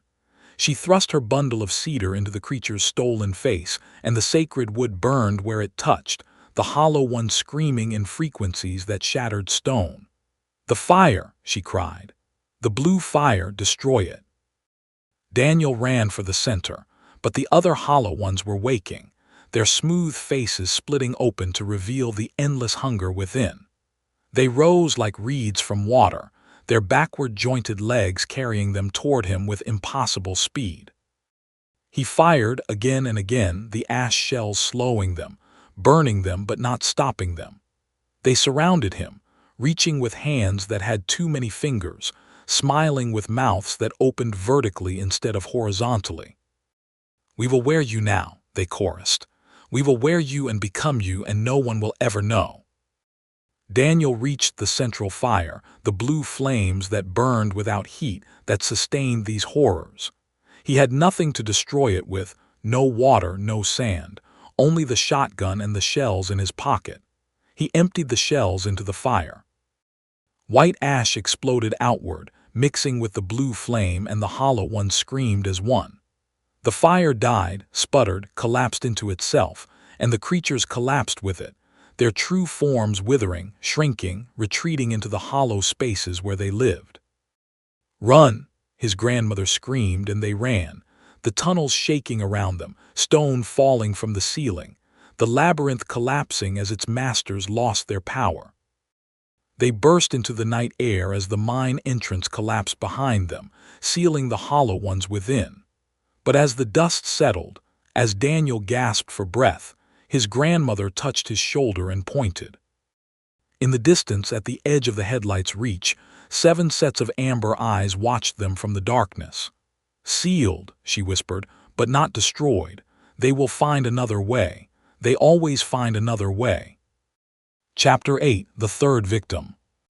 They drove back to the Hogan in silence, the truck rattling with exhaustion, the night pressing against the windows like a living thing. Daniel wanted to believe they had won, that the collapsing mine had buried the hollow ones forever, but the memory of those eyes watching from the darkness refused to fade. His grandmother built up the fire while Daniel sat in numb silence, replaying the horror of the cave. The skins, the true forms, the thing wearing his grandmother's face, her voice, trying to lure him to his death. "They'll be hungry now," she said, feeding cedar to the flames. "Without their sustaining fire, they'll need to feed more often. The killings will increase. They'll be desperate." "How do we stop them?" Daniel asked, his voice hollow. "Really stop them?" "Find the one who called them," she said. "Someone performed the ritual, opened the way, invited them into this world. Find that person, stop the summoning, and the hollow ones will lose their anchor. They'll be pulled back to the dark places they came from." "Who would do that? Who would unleash this?" "Someone desperate, someone willing to trade anything for power." She looked at him with eyes that had seen too much. "Someone like your brother." Daniel felt the world tilt. "Joseph is dead. He died 3 years ago." "Did he?" His grandmother's voice was gentle but firm. "Or did he just disappear? Did you ever find a body?" The memories flooded back. Joseph, his older brother, troubled since childhood, obsessed with the old stories, with the darker aspects of their heritage. Joseph, who had spoken of power, of justice, of making those who wronged them pay. Joseph, who had walked into the desert one night and never returned. "He's alive," his grandmother confirmed. "And he's been learning the wrong things, the witchery way. He thinks he can control them, use them, but they are using him. He is their doorway, and while he lives, they can walk in this world." The radio crackled to life, though the truck's battery had been removed. A voice came through, distorted but recognizable. Joseph's voice, younger than Daniel remembered, filled with manic energy. "Grandmother knows," it said. "She always knows. But it's too late, Danny. They're already here. They're already wearing. And soon they'll wear me completely, and I'll be hollow too, and we'll all walk together forever." "Joseph, where are you?" Daniel shouted at the radio. "Come find me, little brother. Come find me and stop me if you can. I'm at the place where the earth bleeds. I'm waiting." The transmission ended with a sound like screaming. "The oil fields," his grandmother said. "He has gone to the abandoned oil fields near Gray Mountain. The earth bleeds black there. It's a place of power, a wound in the world. If he completes the ritual there." "What?" Daniel demanded. Then the hollow ones won't just walk, they'll breed, they'll multiply, and no amount of ash or fire will stop them. They drove through the remaining darkness, racing the dawn, racing against a brother who had become something else entirely. And somewhere behind them, moving through the shadows with patient hunger, the hollow ones followed, wearing new faces, seeking new skins to fill their endless emptiness. Chapter 9. The Abandoned Hogan. The oil fields of Gray Mountain had been deserted for decades, the pumps frozen in attitudes of mechanical prayer, the storage tanks rusted through to show empty interiors that echoed with wind. The earth here was scarred, wounded by extraction, bleeding black in places where the pumps had broken and never been repaired. Daniel drove through the pre-dawn darkness, his grandmother silent beside him, both of them listening for the sounds that shouldn't exist, footsteps in the desert, voices calling from the shadows, the wet clicking of joints that bent wrong. They found the abandoned Hogan as the sky began to bruise with approaching dawn. It sat alone on a rise overlooking the dead oil fields, its walls painted with symbols that Daniel didn't recognize but that made his stomach clench with visceral dread. These were not traditional Navajo markings. These were older, predating even the Dene, speaking of bargains made with things that had no names in any human language. "He's been busy," his grandmother whispered. The Hogan's door hung open, and from within came the smell of burning hair and copper pennies, of old blood and fresh sacrifice. Daniel approached with his shotgun raised, every shadow a potential threat, every sound a potential deception. The interior was worse than the mine. Joseph had turned the Hogan into a temple of horror. The circular walls were covered in skins, not hung but nailed, stretched into grotesque tapestries that still twitched with residual muscle memory. At the center, where the fire pit should have been, there was instead a pit filled with black liquid that wasn't oil, that moved with its own intention, that rose and fell like breathing. And there were bodies. 7 of them arranged in a pattern that hurt to look at, a spiral that seemed to twist into dimensions Daniel's eyes couldn't process. They were fresh, still bleeding, still steaming in the cool desert air. Daniel recognized some of them, a rancher from Cameron, a hitchhiker who'd gone missing last week, a park ranger from the South Rim who'd failed to check in. They had been opened carefully, surgically. Each chest was cracked open, ribs spread like wings, hearts removed and placed in a circle around the black pit. But unlike the hollow one's kills, these bodies still had their skin. Joseph had needed them intact, needed them whole, for whatever ritual he was performing. "He's building a bridge," his grandmother said, her voice shaking. "The black pit, it's a doorway. He's making it wider, more stable. The hollow ones can walk through now, but if he finishes, if he completes the ritual, they can bring others, they can bring armies." A sound came from behind the stretched skins, wet, dragging like meat being moved across stone. Daniel spun, his shotgun tracking, but saw nothing in the shadows. "Joseph," he called. "Joseph, it's Daniel, come out." The laugh that answered was his brother's, but changed, layered with harmonics, with echoes, with something that spoke from multiple throats at once. "Little brother," it said, "you shouldn't have come. I'm almost done, almost ready. They promised me power, Danny. They promised me I could wear anyone, be anyone, live forever in 1,000 different skins. They're using you, Joseph. They're hollow, they can't give you anything. They've already given me everything." The voice moved, circling behind the walls, coming from multiple directions at once. "Look at what I can do." One of the nailed skins tore itself from the wall. It floated in the air, unsupported, filling with something from within. The features, a young woman, a tourist from the photograph on the police bulletin board, rippled, changed, became Joseph's face, then changed again, cycling through identities too fast to track. "I can be anyone," the skin said, its mouth moving, without lungs, without throat. "I can be you, Danny. I can wear you home to your apartment, to your bed, to your life. No one will ever know." The skin lunged. Daniel fired, the ash shell hitting the floating skin dead center. It screamed, a sound like fabric tearing, and collapsed empty to the floor. Ash, his brother's voice screamed from everywhere at once. You brought Ash, you would destroy your own brother. You're not my brother, Daniel shouted, tears streaming down his face. My brother died 3 years ago. You're just something wearing his memories. The shadows coalesced and Joseph stepped into the light. He looked like their mother's memory of him, young, handsome, strong, but wrong in ways that made Daniel want to scream. His eyes were too far apart.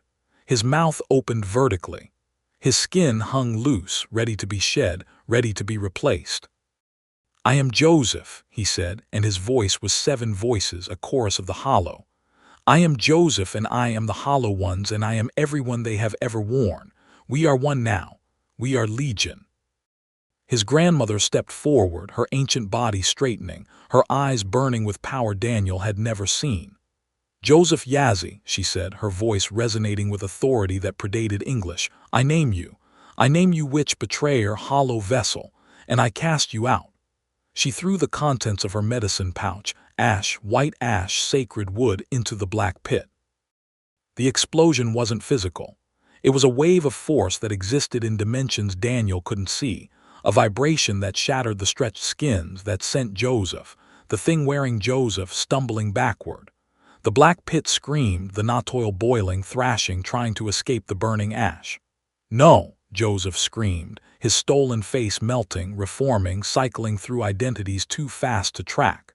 You can't, they promised, they promised. They promised you would be hollow, his grandmother said. And so you are. The thing that had been Joseph collapsed, skin falling away, and beneath was only emptiness.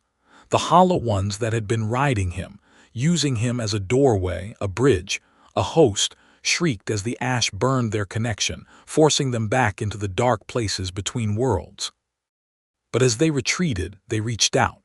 One elongated hand, one hollow arm, stretched from the collapsing pit and wrapped around Daniel's grandmother's throat.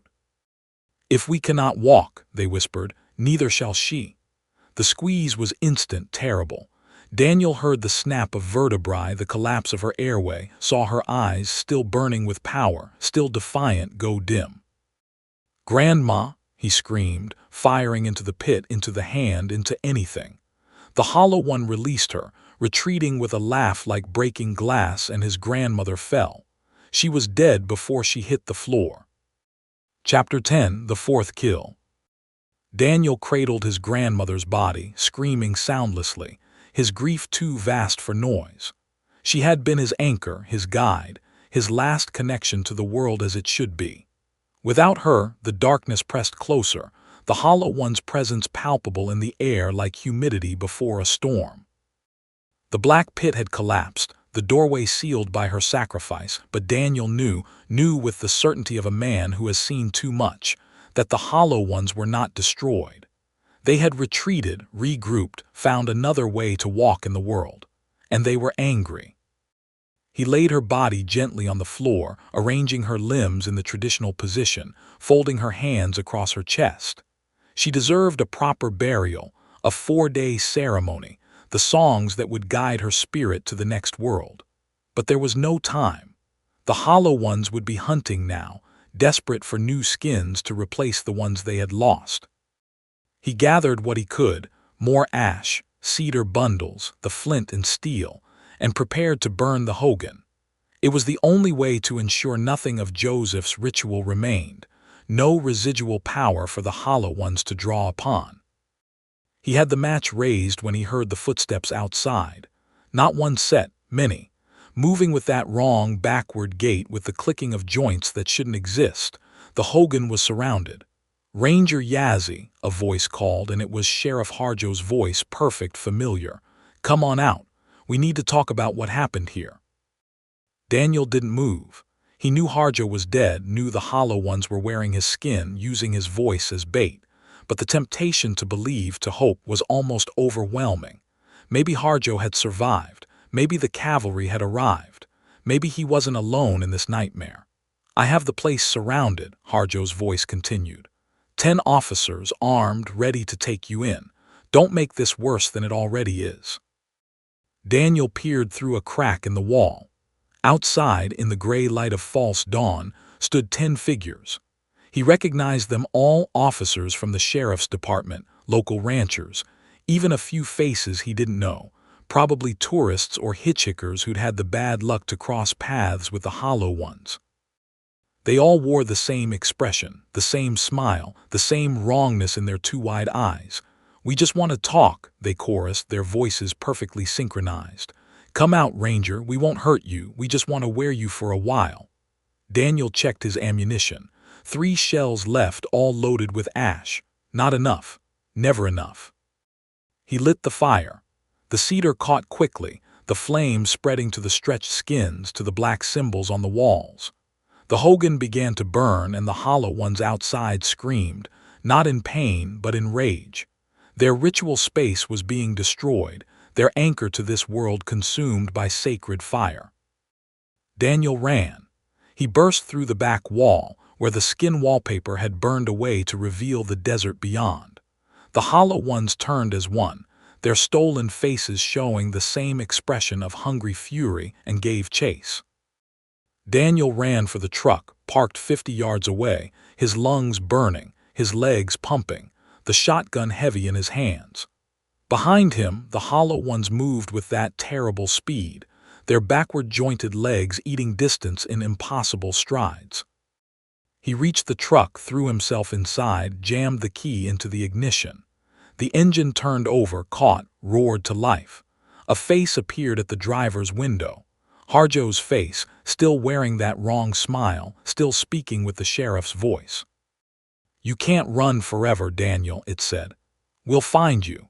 We'll wear everyone you know, everyone you love, and we'll come for you in their skins. Your sister, your friends, every face you've ever smiled at. We'll be them, and you'll never know the difference until it's too late." Daniel floored the accelerator. The truck surged forward, and Harjo's borrowed body crunched against the fender, rolled under the wheels, made a sound like wet laundry hitting concrete.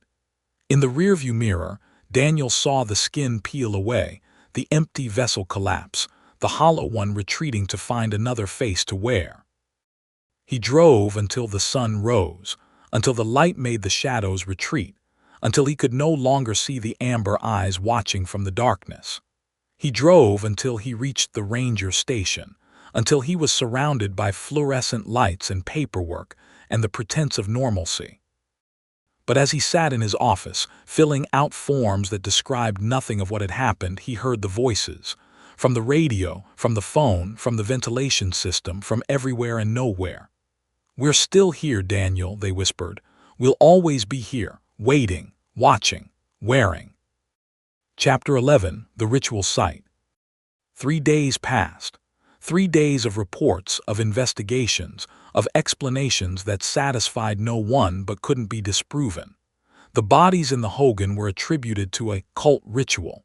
Joseph was listed as a person of interest, and the whole mess was quietly handed off to federal authorities who would bury it under classifications and jargon. Daniel was put on administrative leave. Stress, they called it, trauma. They didn't know how right they were. He spent the days in his apartment, curtains drawn, lights on, shotgun loaded with ash shells within arm's reach. He didn't sleep. Every time he closed his eyes, he saw his grandmother's neck snapping, saw the hollow ones reaching, saw the endless hunger in their amber eyes. On the 3rd night, the radio spoke. "We found another one," it said in his supervisor's voice. "A ritual site, out by the canyon. You need to see this, Daniel. You need to understand what you're dealing with." He shouldn't go. He knew he shouldn't go. But the curiosity was stronger than the fear, the need to understand, to find some way to end this, overriding his survival instinct. He drove to the coordinates the radio provided, not expecting to find anything, expecting another trap, another deception. But when he arrived, he found exactly what had been described. Another ritual site. Another hogan, this one ancient, predating even his grandmother's knowledge. The walls were carved with symbols that made his eyes water, that seemed to move when he looked directly at them. And at the center, a body. Not a victim, a sacrifice. Someone who had volunteered, who had laid themselves down willingly. The body was fresh, the blood still wet, and it was arranged in the same spiral pattern as the others, but this one was different. This one had been transformed. The skin was still attached, but beneath it something moved. Something hollow, seeking, hungry. The chest rose and fell with breath that came from no lungs. The eyes opened and showed amber depths, and the mouth spoke with a voice that was 7 voices, a chorus of the empty. "Welcome, Ranger Yazzie," it said. "We've been waiting for you." The body sat up, joints moving wrong, skin rippling with the thing that wore it. "Your brother was useful but limited. He could open the door, but he couldn't walk through it. You, though, you have potential, you have strength. You have the blood of the old ones in your veins." "What do you want?" Daniel asked, his voice steady despite his terror. "We want to fill the void," the creature said. "We want to be full, and you could be our vessel. We could wear you, Daniel. We could be you, live your life, feel what you feel. And you would never know loneliness again. You would be part of us, part of the Legion. Never alone, never empty, never afraid." "No. You haven't even heard the offer." I said no. The creature smiled, and the smile split its borrowed face from ear to ear. "Then we'll have to take you." It moved faster than thought, and Daniel fired, the ash shell hitting it in the chest. The creature staggered, laughed, kept coming. "Ash can hurt us," it said, "but it cannot stop us. Nothing can stop us. We are the hollow. We are the spaces between. We are what remains when everything else is gone." Daniel backed toward the door, firing his remaining shells, each one slowing the creature but not stopping it. He reached the entrance, turned to run, and found himself surrounded. 20 hollow ones, 30, more. They had been waiting, hiding, surrounding the Hogan while he was inside. They wore every face he knew, his sister, his friends, his colleagues, strangers whose photos he'd seen on missing posters. "There's nowhere to run, Daniel," they chorused. "There's nowhere to hide. We're in every shadow, every reflection, every dark corner. We are the whisper in your ear, the doubt in your mind, the face in your mirror that isn't quite your own."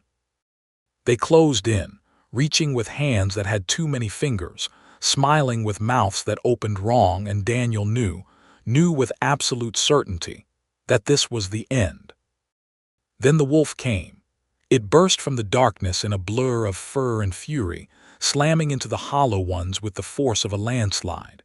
It was the same wolf from the Hogan, Daniel realized, the same guardian spirit, but larger now, stronger, burning with power that made the air shimmer. "Run," it commanded in his grandmother's voice, though wolves couldn't speak, though this was impossible. "Run to the canyon, the place where the earth remembers.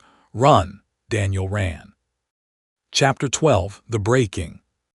The canyon was called Tsegi, the place where the rock folds, where ancient rivers had carved passages through stone older than nations. Daniel ran through the night, the wolf behind him, holding off the hollow ones, buying him time with blood and fury. He reached the canyon's edge as dawn began to stain the eastern sky, the red rock glowing with inner fire. Below, the canyon opened into a labyrinth of stone, of passages that twisted and turned and doubled back upon themselves. "Go down," the wolf commanded, appearing beside him, bleeding from a dozen wounds that should have been fatal. "Find the heart of the canyon, the place where the earth still remembers the first songs. You will know it when you see it." "What about you?" Daniel asked. "I will hold them as long as I can." The wolf's eyes, his grandmother's eyes, met his. "This is my purpose, grandson. This is why I was born. Go now, live, end this." The hollow ones emerged from the darkness behind them, a tide of stolen faces, of empty vessels, of endless hunger. The wolf turned to face them, and its form began to shift, to change, to grow into something that was neither wolf nor human nor anything that had a name. Daniel climbed down into the canyon, his hands finding holds in the rock, his feet searching for purchase in the darkness. Above, he heard the sounds of battle, screaming, tearing, the clash of forces that existed beyond the physical. He reached the canyon floor as the sun crested the rim, and the light drove back the shadows, sent the hollow ones retreating to their dark places. For now, for this moment, he was safe. But he knew with the certainty of a man who had seen too much, that the night would come again, that the Hollow Ones would find him, that the war was far from over.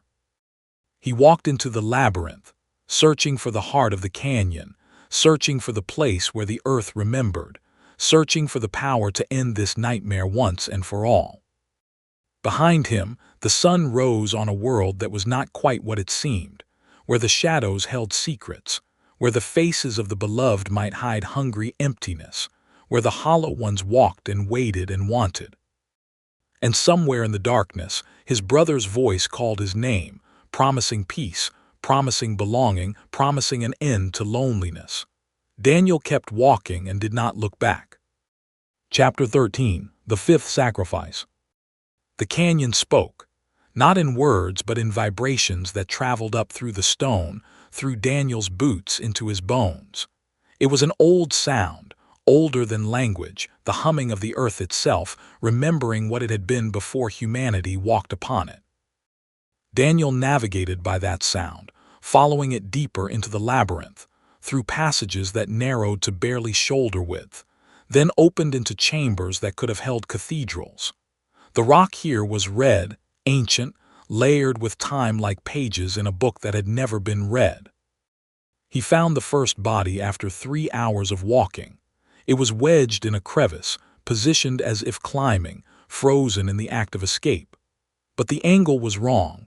The spine bent backward at a sharp angle, the head tilted too far, the eyes staring at the sky through the gap in the stone above. This was not a recent kill. The body was desiccated, mummified by the canyon's dry air, preserved in the act of dying for years, maybe decades. But the wounds were fresh, newly wet, as if the death had only just happened. Time worked differently here, Daniel realized. The canyon was a place between places, where the rules of the normal world didn't apply. Here, a man could die today and have his corpse age 100 years, or die a century ago and still be warm to the touch. He pulled the body free, searching for identification, for some clue about what had happened. The face was unfamiliar, European maybe, wearing clothes from a different era, denim jacket, canvas pants, hiking boots that had been fashionable in the 70s. A journal in the jacket pocket, pages fragile as moth wings, the ink faded but still legible. "They're wearing my friends," the final entry read. "They took Tom first, reached through his reflection in the pool and pulled him through. Now something wearing his face is hunting us. Sarah's gone too. She's still walking around, still talking, but it's not her. It's something else wearing her skin, and when it smiles, the mouth opens the wrong way. I've found a way out, a passage that leads up to the rim. I'm going to try tonight when they're busy with whatever they do in the dark hours. If you're reading this, I'm already dead. Don't trust anyone. Don't trust your reflection. They're in the mirrors, in the still water, in anything that shows you your face. They're called the Hollow Ones, and they want to wear us all." Daniel closed the journal, his hands shaking. This wasn't new. This wasn't something that had just started with Joseph's ritual. The Hollow Ones had been here for decades, maybe centuries, taking hikers, taking wanderers, taking anyone who stumbled into their territory. And he was walking right into their den. He continued, the journal tucked into his pocket, the dead man's name, Thomas Chen, according to an ID card dated 1974, heavy in his mind. He wasn't the first to walk this path. He probably wouldn't be the last. The passage opened into a cavern, and Daniel's breath caught in his throat. It was a cathedral of bone, not metaphorically, literally. The walls were lined with skeletons, thousands of them, arranged in patterns that suggested both decoration and structure. They were held in place by some substance that wasn't mortar, wasn't glue, but something organic and faintly luminous. And they weren't human. Not all of them. Some were recent kills, still fleshed, still wearing the clothes they had died in. But others were older, stranger, belonging to creatures that had never walked the surface world. Things with too many limbs. Things with skulls that were too long, too narrow, too wrong. things that had never been alive in any way that Daniel understood. The hollow ones didn't just wear human skin, they wore whatever they could take. "Beautiful, isn't it?" a voice said from the shadows. Daniel spun, his shotgun raised, but the figure that emerged was unarmed, unthreatening. An old man, Navajo, dressed in traditional clothing, his face lined with age and wisdom. "Who are you?" Daniel demanded. "I am called Left-Handed Singer," the old man said. "I have lived in this canyon for 80 years, keeping watch, keeping guard. Your grandmother sent me in a way. We spoke in dreams before she passed."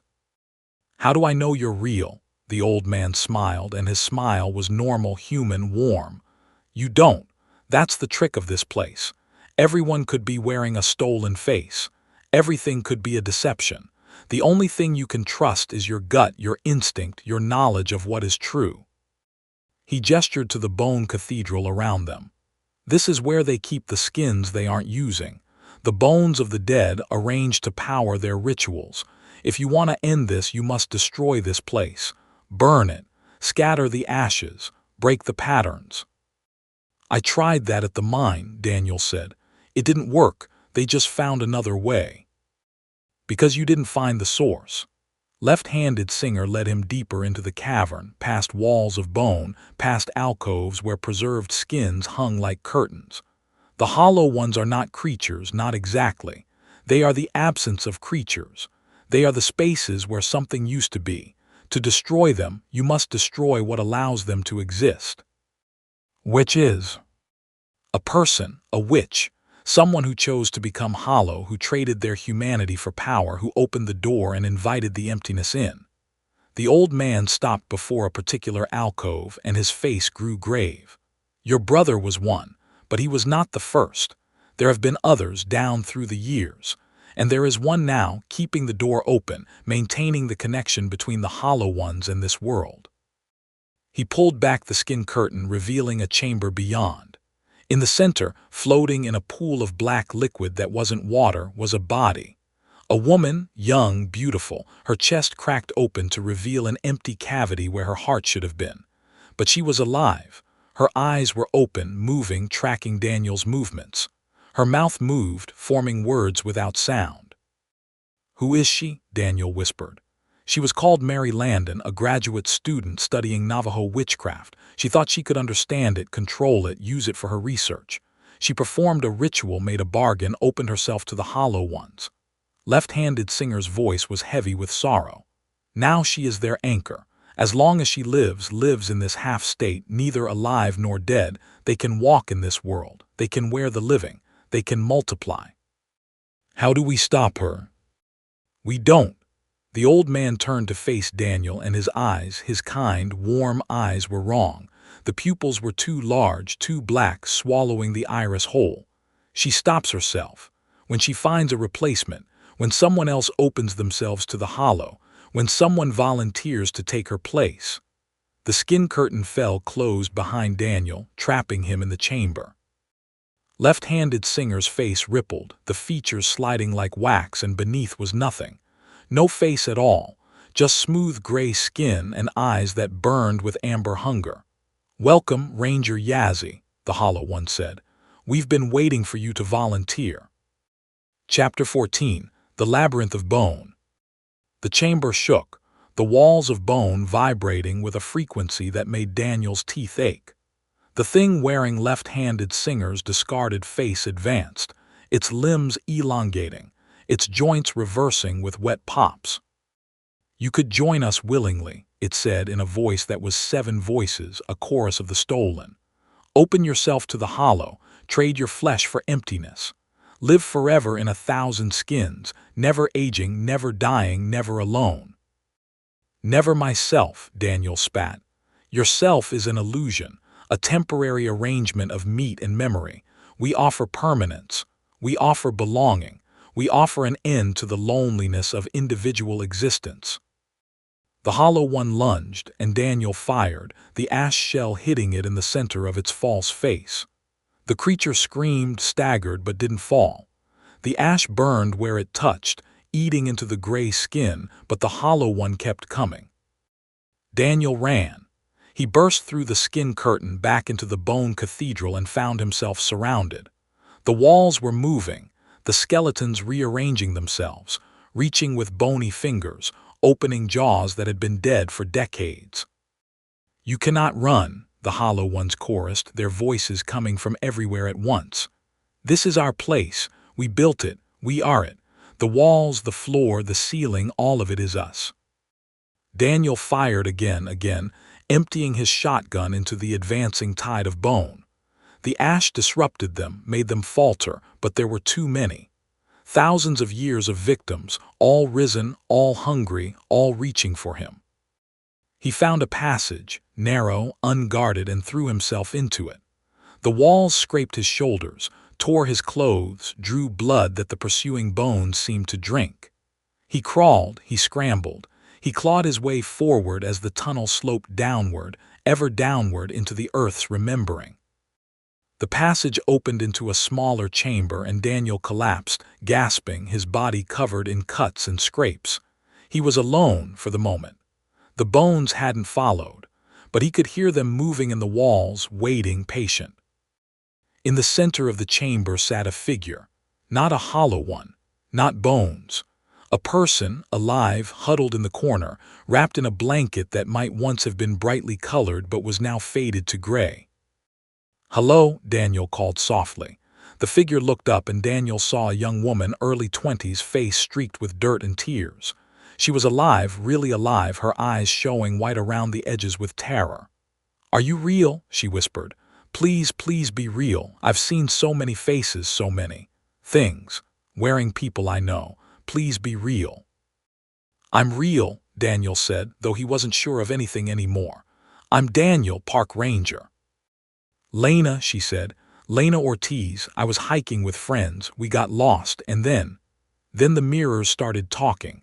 The still water. We saw ourselves, but it wasn't us, and it reached through and took them. Took all of them."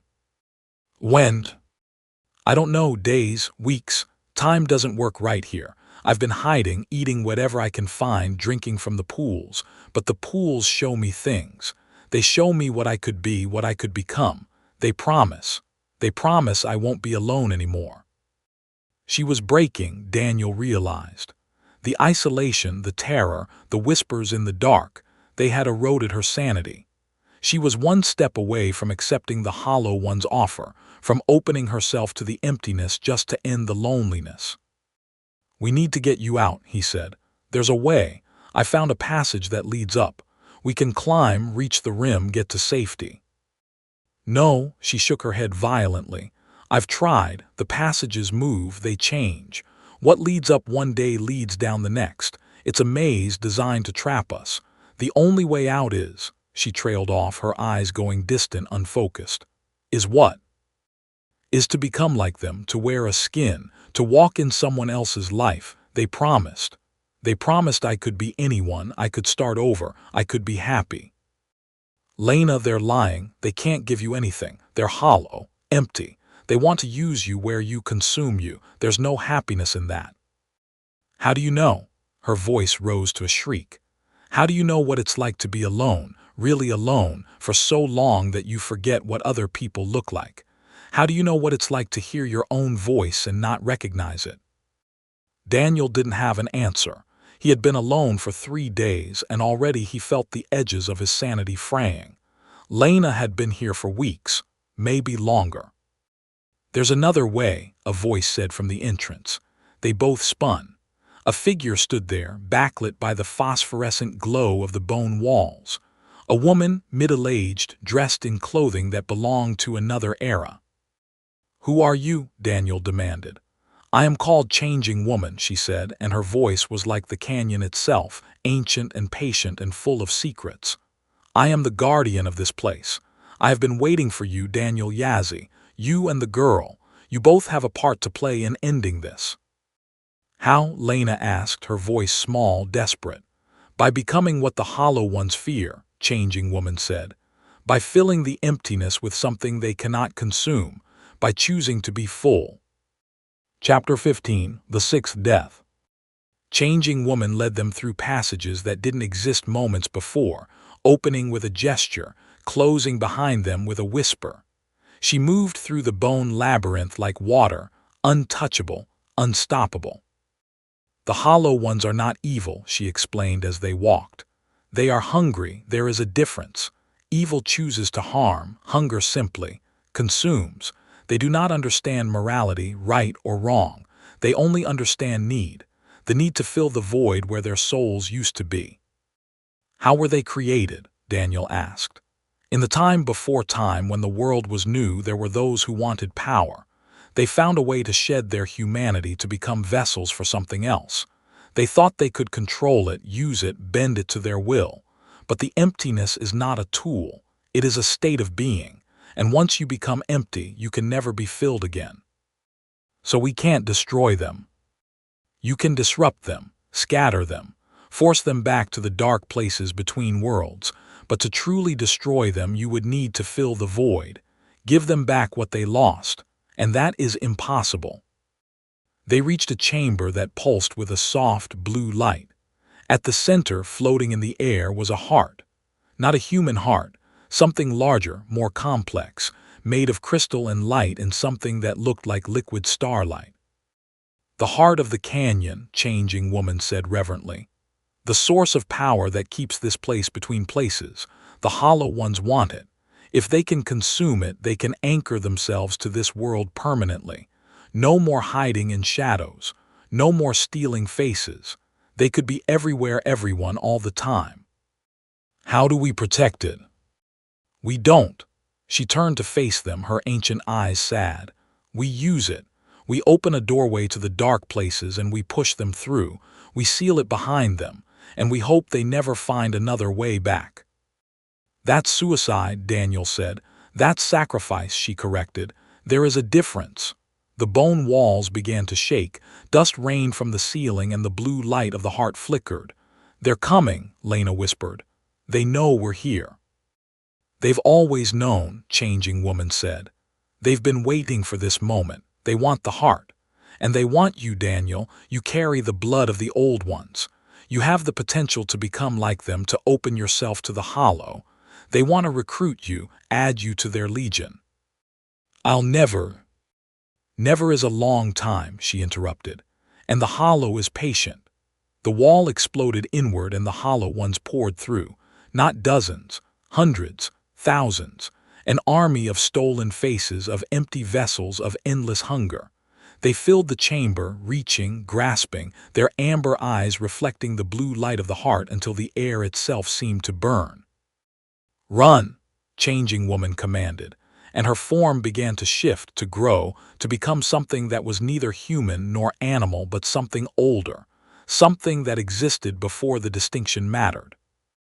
Daniel grabbed Lena's hand and ran, the heart's light guiding them through passages that opened and closed, through the labyrinth that was trying to trap them, to consume them, to add them to the walls of bone. Behind them, Changing Woman's scream merged with the hollow one's shrieks, two ancient powers clashing in a battle that had been fought since before memory. They burst into the open air, the canyon rim above them, the sky beginning to lighten with false dawn. Behind them, the bone labyrinth shook, collapsed, rebuilt itself in patterns that hurt to look at. Climb, Daniel shouted, and they climbed, their hands finding holds in the stone, their feet pushing against ancient rock. The rim seemed impossibly far, the climb endless, their muscles screaming in protest. Something grabbed Daniel's ankle. He looked down and saw a face he recognized, his mother, dead 10 years, now wearing the gray skin of a hollow one, her mouth opening vertically to reveal the endless hunger within. Come back, Danny, she whispered. Come back to me. I miss you. I want to wear you, to be close to you, to never be apart again. You're not her, he screamed and kicked, his boot connecting with the hollow face. The thing that wore his mother screamed and fell, tumbling down into the labyrinth, and Daniel climbed faster, harder, desperation giving him strength he didn't know he had. They reached the rim as the sun crested the horizon, and the light drove the hollow ones back, sent them retreating to their dark places. Daniel and Lena collapsed on the stone, gasping, bleeding, alive. Behind them the canyon was silent. Changing woman was gone. The heart was hidden. The hollow ones were contained for now. But as Daniel caught his breath, as his heart slowed from its panicked hammering, he heard a whisper on the wind. "This is not over, Daniel Yazzie. We have waited centuries. We can wait centuries more, but we will have you. We will wear you, and you will join us in the hollow." He stood, helping Lena to her feet, and they walked toward the rising sun, away from the darkness, away from the canyon, away from the endless hunger. But the shadows stretched long behind them, and in those shadows, amber eyes watched and waited and wanted. Chapter 16. The Seventh Victim. They made it to the highway by midday, stumbling across the asphalt like survivors of some unnameable catastrophe, which Daniel realized they were. Lena was shaking, her eyes vacant, her mind still trapped in the labyrinth's darkness. Daniel wasn't much better. His hands trembled, his vision kept doubling, and every shadow seemed to move with intention. A rancher in a battered pickup stopped for them, eyeing their torn clothes and wild eyes with understandable suspicion. "You folks okay?" "Car broke down," Daniel lied, the words automatic. "Could use a ride to Flagstaff." The rancher hesitated, then nodded. "Climb in, but I'm warning you, I got a shotgun and I know how to use it." "So do I," Daniel said, and something in his voice, the flatness, the exhaustion, the barely contained trauma, made the rancher look away. They rode in silence, the desert sliding past the windows in waves of red and gold. Daniel stared at his hands, at the cuts and scrapes and dried blood that wasn't all his own. He had killed things today, or disrupted them, or whatever you called it when you destroyed something that wasn't really alive. "My friends," Lena said suddenly, her voice hollow.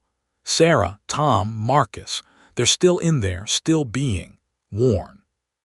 "I know," Daniel said. "We have to go back, we have to save them." "We can't save them. They're gone.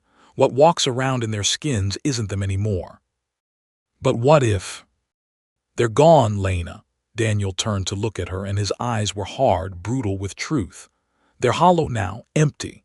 The thing wearing your friends' faces is the same thing that tried to wear mine, the same thing that killed my grandmother. They're not coming back." Lena turned away, tears streaming down her face, her body shaking with silent sobs. The rancher dropped them at a truck stop on the outskirts of Flagstaff, unwilling to take them further, unwilling to ask questions he didn't want answered. Daniel used the last of his cash to buy them both coffee and stale sandwiches, then found a payphone and called the one person he still trusted. "Sister Mary, it's Daniel Yazzie." "Daniel," the voice on the other end was warm, concerned, surprised. "Where have you been? They're looking for you. The police, the feds, everyone. There's talk of cult activity, of mass murder, of—" "I need help." A pause. "Name it." "I need a place to hide, to rest, to figure out what to do next. And I need someone who knows the old ways, someone who understands what's really happening." "Come to the mission. The old St. Joseph's out on the reservation. I'll make sure the doors are open." "Thank you." "Daniel," she hesitated. "Is it true, what they're saying about the hollow ones?" Daniel looked at his hands again, at the blood under his fingernails, at the memory of his grandmother's neck snapping. "It's worse." They reached St. Joseph's by nightfall, a crumbling adobe mission that had served the Navajo people for over a century. Sister Mary was waiting at the door, 60 years old, white habit stained with desert dust, eyes that had seen too much but still held warmth. "You look terrible," she said. "I feel worse." She led them inside to a small room with 2 cots and a crucifix on the wall. "Rest, I'll bring food, and then you need to tell me everything." They slept for 12 hours, dead to the world, dead to the nightmares that waited in the darkness behind their eyelids. When Daniel woke, Sister Mary was sitting beside his cot, a cup of coffee in her hands. "Talk," she said. He talked. He told her about Marcus, about the mine, about the skins hanging like laundry. He told her about Joseph, about his grandmother, about the canyon and the heart and changing woman. He told her things he hadn't admitted to himself, about the fear that was eating him from the inside, about the certainty that the Hollow Ones were still watching, still waiting, still wanting. When he finished, Sister Mary was silent for a long time.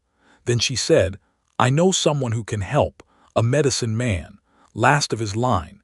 He lives in isolation by choice because of what he knows." "Can he stop them?" "No one can stop them, but he can teach you to fight them, to survive them, to protect others from them." She stood, her old bones creaking. "His name is Bitter Water, and he lives in the place where the earth remembers being young." Chapter 17. The Ancestors' Test. Bitter Water's Hogan sat at the edge of Canyon de Chelly, where the red rock rose in impossible formations and the Ancient Ones had carved their homes into the stone. He was ancient himself. How old, Daniel couldn't guess. His face a topography of wrinkles and scars, his eyes cloudy with cataracts that somehow still seemed to see everything. "You reek of hollow," he said when Daniel approached. "They've marked you, tasted you. They want you specifically, Daniel Yazzie. You're special to them." "Why?" "Your blood." Bitter Water gestured for them to sit, then began to prepare a fire. "Your family has always been sensitive to the other side. Your grandmother could feel the Hollow Ones moving before they walked. Your brother could hear their whispers. And you can disrupt them. The ash burned them because of what you are, not because of what the ash is." "I don't understand." "You're a disruptor, a walking contradiction. The Hollow Ones exist in the spaces between things, between life and death, between being and nothingness. You exist fully, completely. You fill the spaces just by being present. That's why they want you. If they could wear you, consume you, they would become solid, real, no longer dependent on stolen skins and borrowed faces. So I'm a threat to them. And a prize." Bitter Water added herbs to the fire, and the smoke that rose smelled of sage and copper and something older. "They'll never stop hunting you. Never, until you're dead or hollow." "What do I do?" "You learn." The old man's eyes fixed on Daniel's, and for a moment Daniel saw through the cataracts to the power that lived behind them. "You learn the old ways, the songs that bind, the prayers that banish, the rituals that can hold them if only for a time, and you prepare for the final battle." "What final battle?" "The Hollow Ones are preparing something, a ritual, a gathering of all their strength. They mean to open a doorway so large that nothing can close it, a door that will let them walk freely in this world, wearing whoever they choose, consuming everything they touch." Bitter Water's voice was heavy with prophecy. "You must stop them, Daniel. You're the only one who can." "I'm just a park ranger." "You're the last of your line, the final bearer of the blood that can oppose them. If you fall, there's no one else." The training was brutal. Bitter Water taught Daniel songs in a language so old it predated Navajo, predated even the Athabascan roots of the Dine. He learned to make ash from white wood, to prepare medicine bundles, to draw symbols that existed in dimensions the eye couldn't see. Lena trained too. She had no blood power, no special sensitivity, but she had survived. She had seen the Hollow Ones' true faces and not gone mad. That made her valuable, made her strong, made her someone who could fight alongside Daniel when the time came. 2 weeks passed, then 3. Daniel grew leaner, harder, his eyes developing the flatness of someone who had seen too much horror. He could feel the Hollow Ones waiting, watching, their presence a pressure against his mind like an incoming storm. On the 21st day, Bitter Water came to them with grave news. "They're moving," he said. "Gathering at the place where your brother opened the first door, the abandoned uranium mine. Something's happening, something big." "What?" "They're preparing to summon their master, the first of the Hollow Ones, the one who taught the others to shed their humanity. If he walks in this world, the doorway will never close. They'll be able to breed, multiply, consume everything." "How do we stop it?"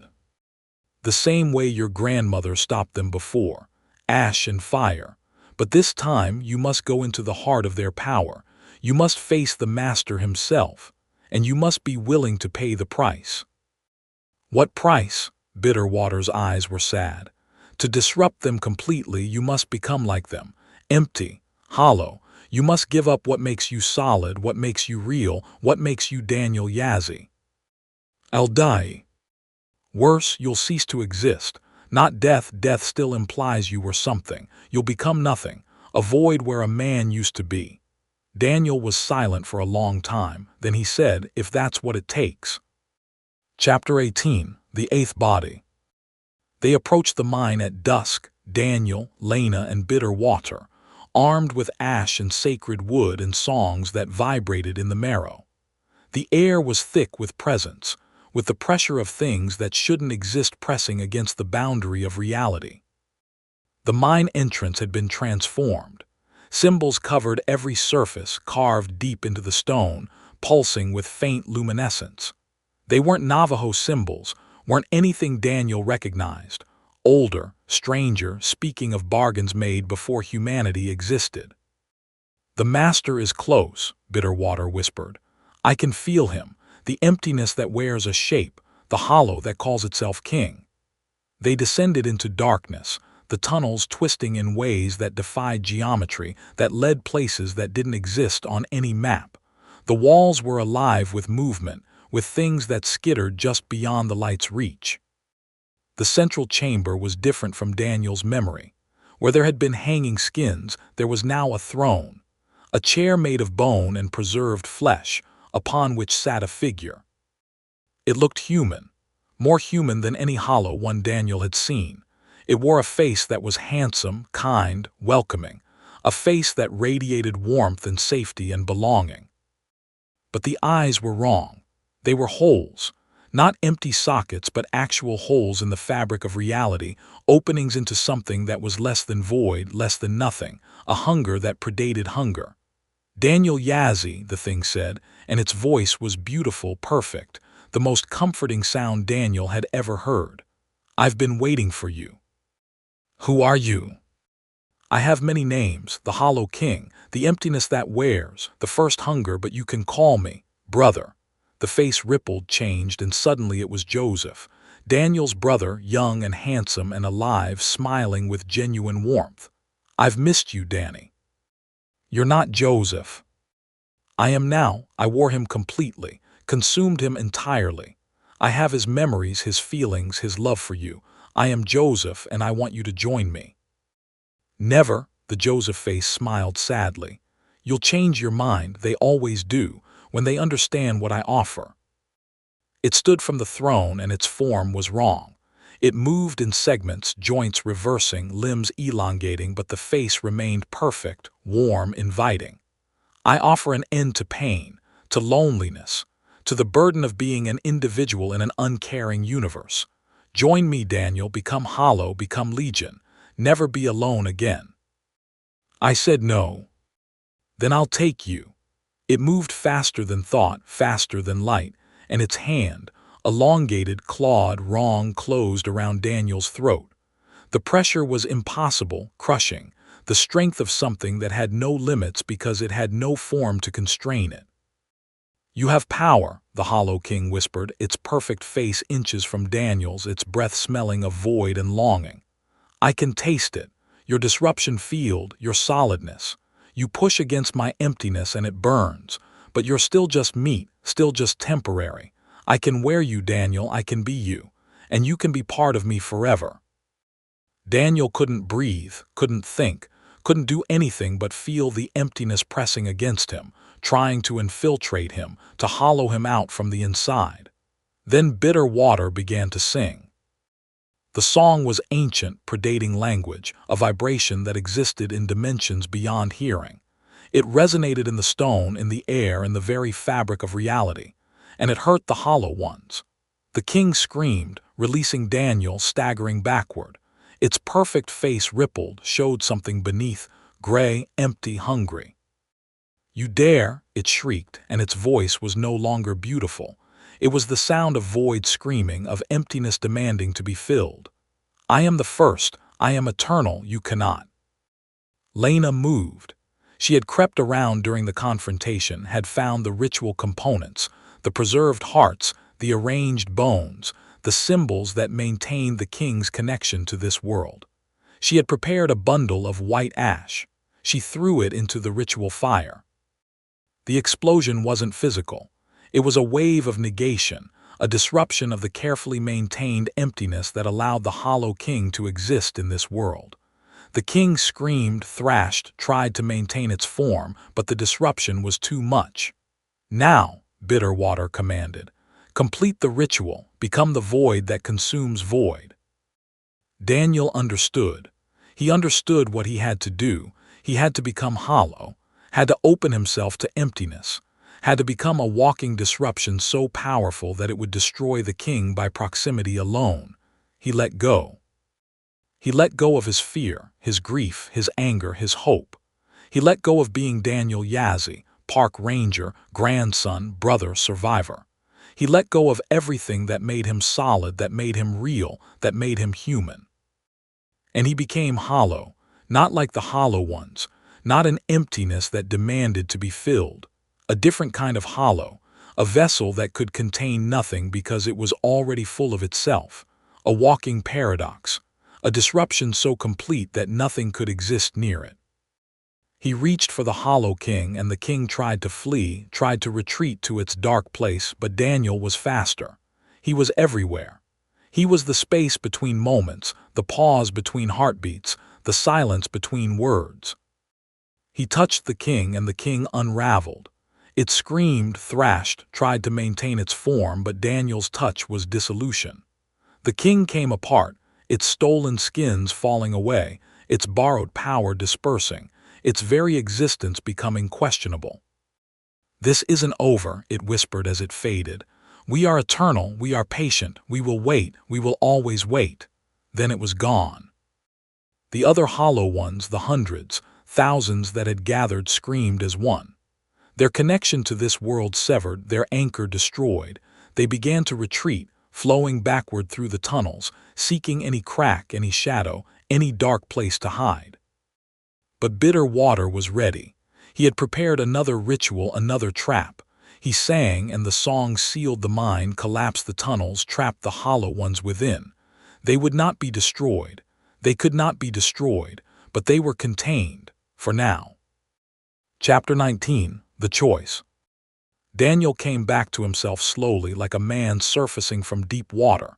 He was lying on the stone floor of the mine, his body weak, his mind fragmented. He could barely remember who he was, what he had been, why he existed.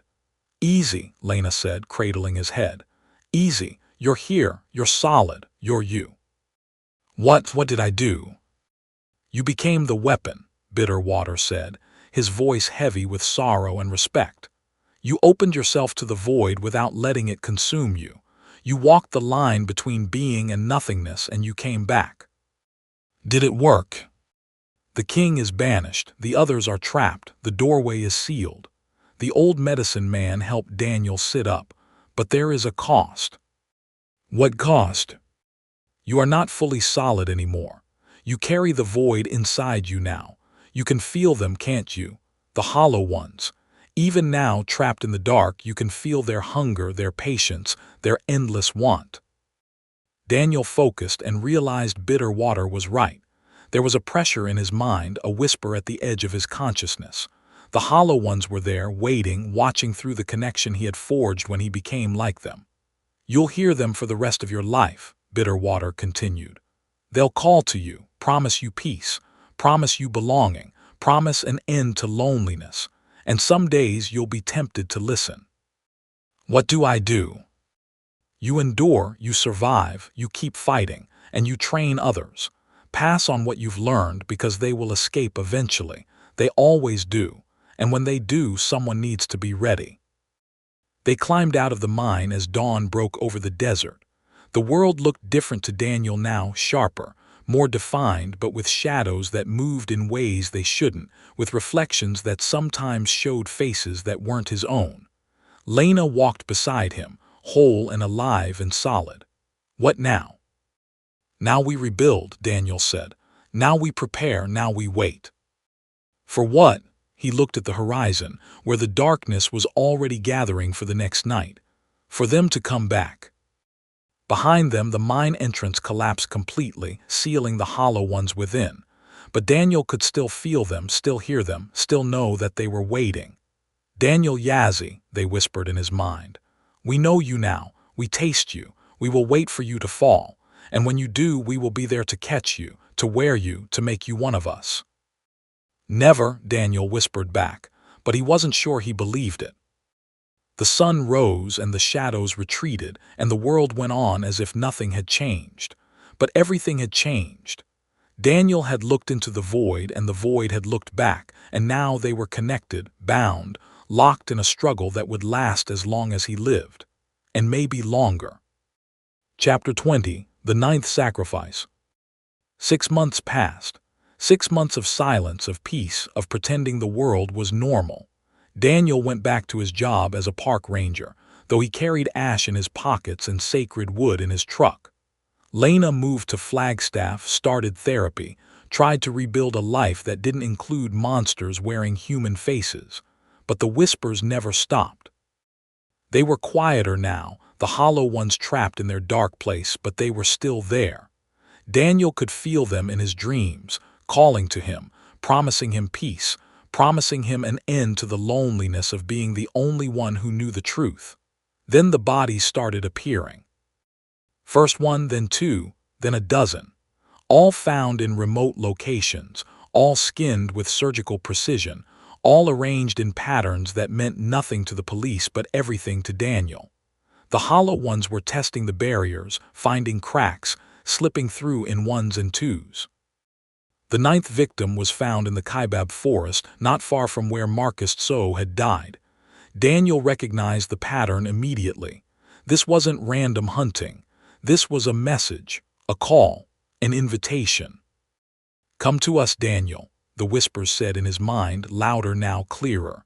"We have found another way, another door. Come and see what we've built in your absence." He tried to ignore them. He tried to focus on his work, on his routine, on the ordinary world. But the bodies kept appearing and the whispers grew louder, and eventually he had no choice. He called Lena. "They're back," he said. "I know, I've seen the news. I need your help." "Daniel, I can't. I'm barely holding myself together. I can't go back to that." "You don't have to fight, just be there. Remind me what I'm fighting for. Remind me that there's a world beyond the shadows." She was silent for a long time, then, "Where?" "The old mine, the place where we trapped them. Something's happened. Something's opened." They met at the collapsed entrance, Daniel in his ranger truck, Lena in a rental car. The sun was setting, painting the desert in shades of arterial red, and the shadows were already stretching long and dark. "I brought help," Lena said, and gestured to her car. 3 people emerged. A young man in his 20s, Navajo, with hard eyes and scarred hands. An older woman, white, dressed in clothing that suggested academic background. And Bitterwater, ancient and tired, leaning on a staff carved from white ash. "I recruited them," Lena explained. "After what happened to me, I started researching, looking for others who knew, others who had seen, others who could fight." "Thomas Blackhorse," the young man said, extending his hand.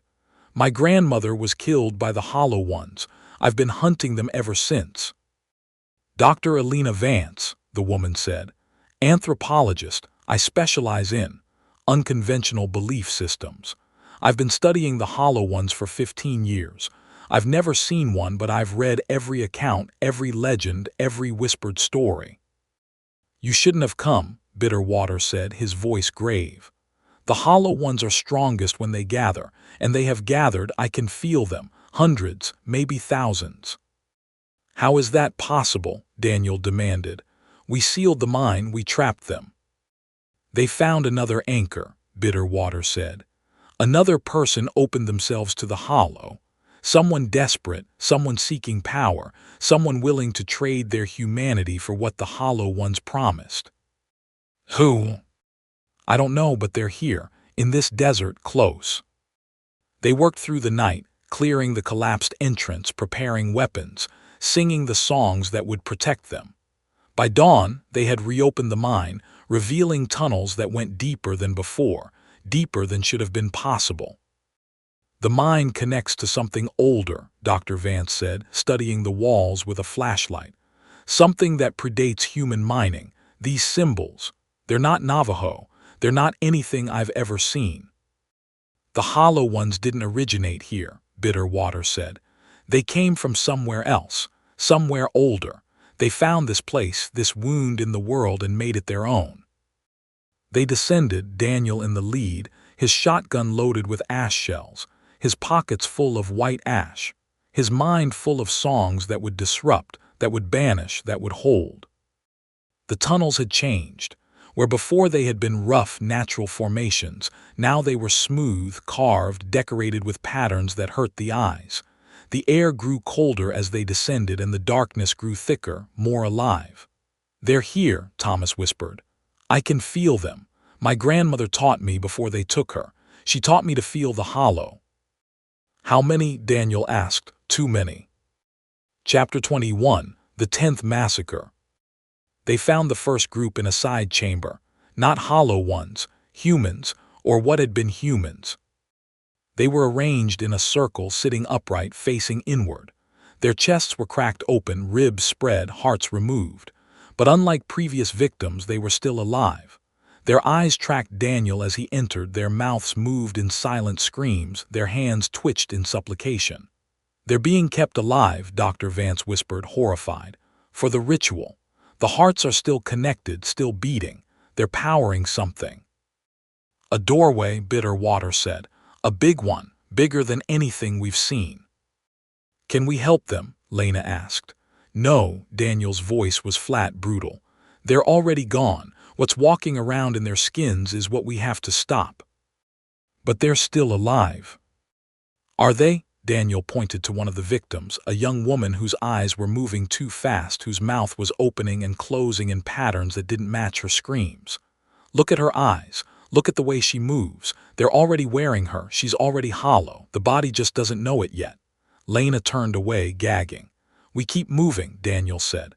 "We find the anchor. We stop the ritual. We seal the door." They continued, leaving the living dead behind, their screams echoing in the tunnels.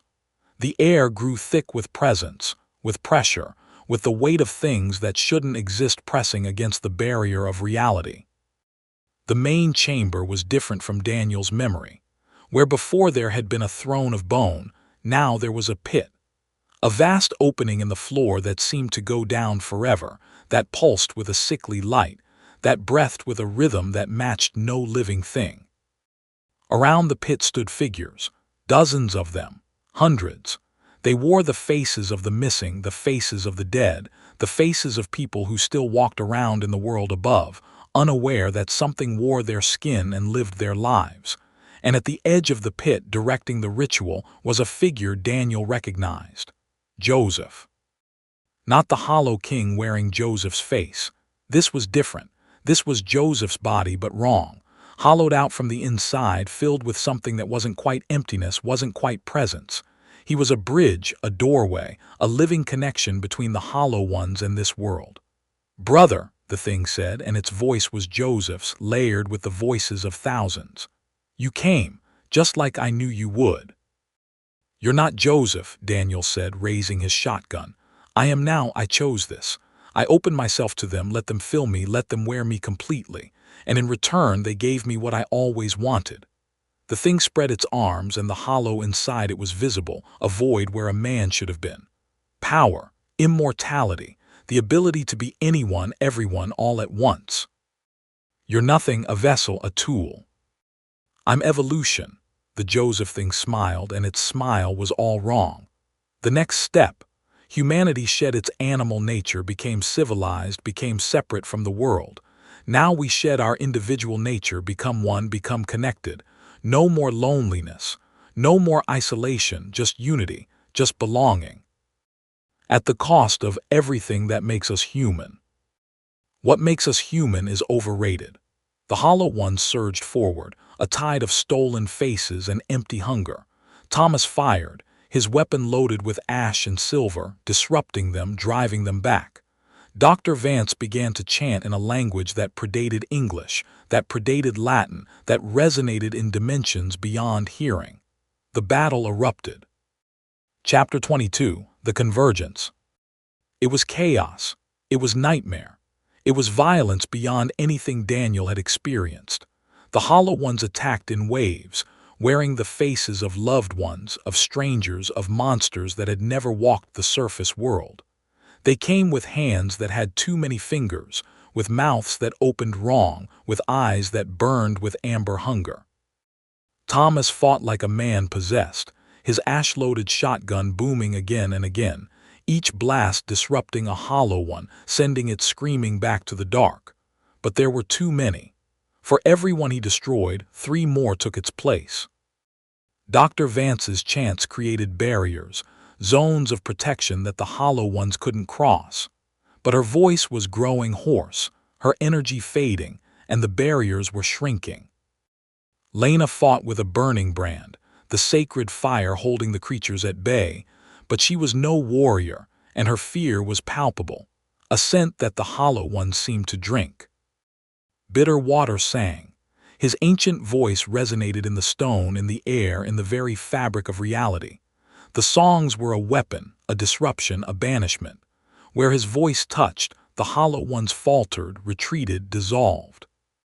But he was old. His voice was fading, and the Joseph thing was laughing.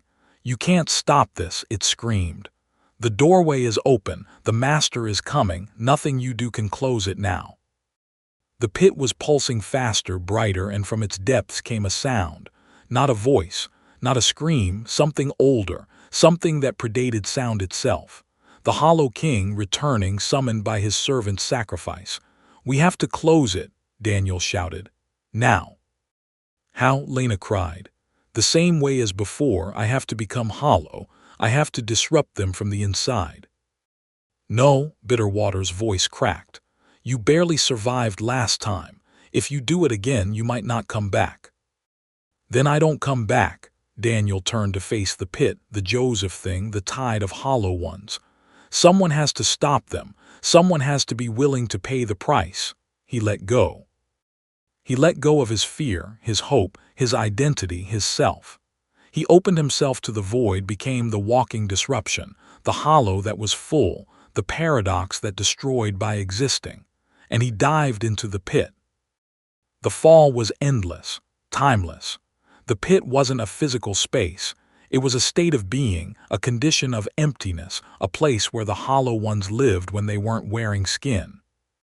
Daniel fell through faces, through memories, through the stolen lives of thousands, millions of victims, all screaming, all begging, all wanting to be filled. He saw his grandmother, her neck snapped, her eyes still defiant. He saw Marcus Tso, skinned alive, still conscious, still screaming. He saw Bigay, turned inside out, arranged in patterns that meant nothing. He saw Joseph, the real Joseph, trapped in the hollow, still conscious, still aware, being warned by the king, being used as a doorway, being consumed one memory at a time. "Danny," his brother whispered, "help me." "I'm here," Daniel said, though he had no voice, no form, no existence in this place beyond his disruption field. "I'm here, Joseph. It's eating me from the inside, one thought at a time, one memory. I'm fading, Danny, I'm becoming empty." "No, you're not, you're still here, still you, still my brother." "Am I?" Joseph's face, the real face, not the hollow copy, appeared in the void, young and scared and desperate. "How do I know? How do I know what's me and what's them?" "Because you're asking, because you're afraid, because you still care. The Hollow Ones don't care, they don't feel, they just consume." "Then save me, Danny. If you're really here, if you're really you, then save me." Daniel reached out, his disruption field extending, touching Joseph's essence. The Hollow King screamed, thrashed, tried to pull away, but Daniel was everywhere. He was the space between moments, the pause between thoughts, the silence between heartbeats. "I disrupt you," Daniel whispered. "I negate you. I fill the emptiness with my presence." The king came apart. Not destroyed, it couldn't be destroyed, not completely, but scattered, dispersed, forced back into the deep dark where it had come from. The connection severed, the doorway closing, the hollow becoming just emptiness again.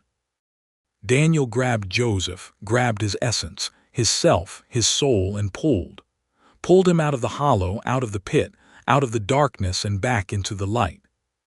They burst from the pit as the doorway collapsed, the connection severed, the hollow ones screaming as they were pulled back into the dark. The Joseph thing on the surface, the vessel, the tool, collapsed empty, its purpose fulfilled and then revoked. Daniel hit the stone floor solid again, real again, gasping, crying, alive. And beside him, lying still, breathing shallowly, was Joseph, his brother, the real Joseph, skin intact, mind fractured but present, hollow no longer. "I got you," Daniel whispered, cradling his brother's head. "I got you, Joe, you're safe, you're solid, you're you." Joseph's eyes opened, confused, scared but aware. "Danny." "I'm here." What happened?" "You were lost, but I found you." Joseph closed his eyes, tears streaming down his face. "I can still hear them, still feel them. They're waiting. They'll always be waiting." "I know." Daniel held his brother close, feeling the warmth, the solidity, the reality of him. "But they don't have you anymore, and they never will again." Chapter 23, The Burning. The aftermath was chaos. The surviving hollow ones, those not pulled back into the pit, retreated, fled, found cracks and shadows to hide in. The pit had collapsed, the doorway sealed, the connection severed. But the cost was high. Thomas was dead. He had fought until his ammunition ran out, then fought with his hands, his teeth, his last breath. He had taken 3 hollow ones with him, disrupting them with his dying strength, his final act a sacrifice that saved the others. Dr. Vance was wounded. A hollow one had reached her during the battle, touched her, tried to wear her. She had burned it with sacred fire, but not before it left its mark. She would hear the whispers now, feel the hunger, carry the connection for the rest of her life. Bitter Water was exhausted. His voice was gone, his song spent, his energy depleted. He had given everything he had to hold back the tide, and now he was empty, hollow in a way that had nothing to do with the creatures they fought. Lena was shaken but alive. She had fought her fear, faced the darkness, survived. She would carry scars, physical and mental, for the rest of her life, but she would carry them with pride. Joseph was broken. He had been hollow, had been worn, had been a doorway for the king. He remembered everything, every moment of being consumed, every memory stolen, every piece of himself eaten by the void. He would need years of healing, maybe decades, maybe forever. But he was alive. He was solid. He was himself. And Daniel was changed. He had been to the hollow and back, twice. He carried the void inside him now, a constant presence, a whisper at the edge of his consciousness. He could feel the hollow ones, always, always waiting, always wanting. But he could also disrupt them, could touch them, could hurt them, could drive them back. He was a weapon now, a walking banishment, a disruption in human form. They burned the mine, sealed the entrance with concrete and ash and prayers, set wards and barriers that would hold for a time. But they all knew it wasn't over. The hollow ones were patient. They were eternal. They would find another way, another door, another desperate soul willing to open themselves to the void. And when they did, Daniel would be waiting. He stood on the ridge overlooking the desert, his brother beside him, his friends behind him, the sun rising on a new day. The shadows stretched long, but the light was stronger. "What now?" Joseph asked, his voice still shaky, still uncertain. "Now we rebuild," Daniel said. "Now we prepare. Now we teach others what we've learned. And then we wait." Daniel looked at the horizon where the darkness was already gathering for the next night. "We wait for them to come back, and when they do, we'll be ready." He could feel them even now, the hollow ones trapped in their dark place, whispering, waiting, wanting. "Daniel Yazzie," they whispered in his mind. "We know you, we taste you, we will have you." "Never," Daniel whispered back. But he knew, with the certainty of a man who had looked into the void, that someday, somehow, they would meet again, and only one of them would walk away. Chapter 24, The Survivors. The winter came early that year, hard and cold and unforgiving. The desert wasn't meant for snow, but it fell anyway, covering the red rock in white, hiding the scars, making the world look clean and new. Daniel sat on the porch of his grandmother's hogan, rebuilt now, restored to something like its former self. The prayer flag snapped in the wind, the fire burned low in the pit, and the wolf, the guardian, his grandmother's spirit, whatever it truly was, lay curled at his feet, watching the darkness with patient eyes. Joseph was inside, sleeping. He slept a lot these days, his body recovering from its time in the hollow, his mind processing memories that weren't his own. He had good days and bad days.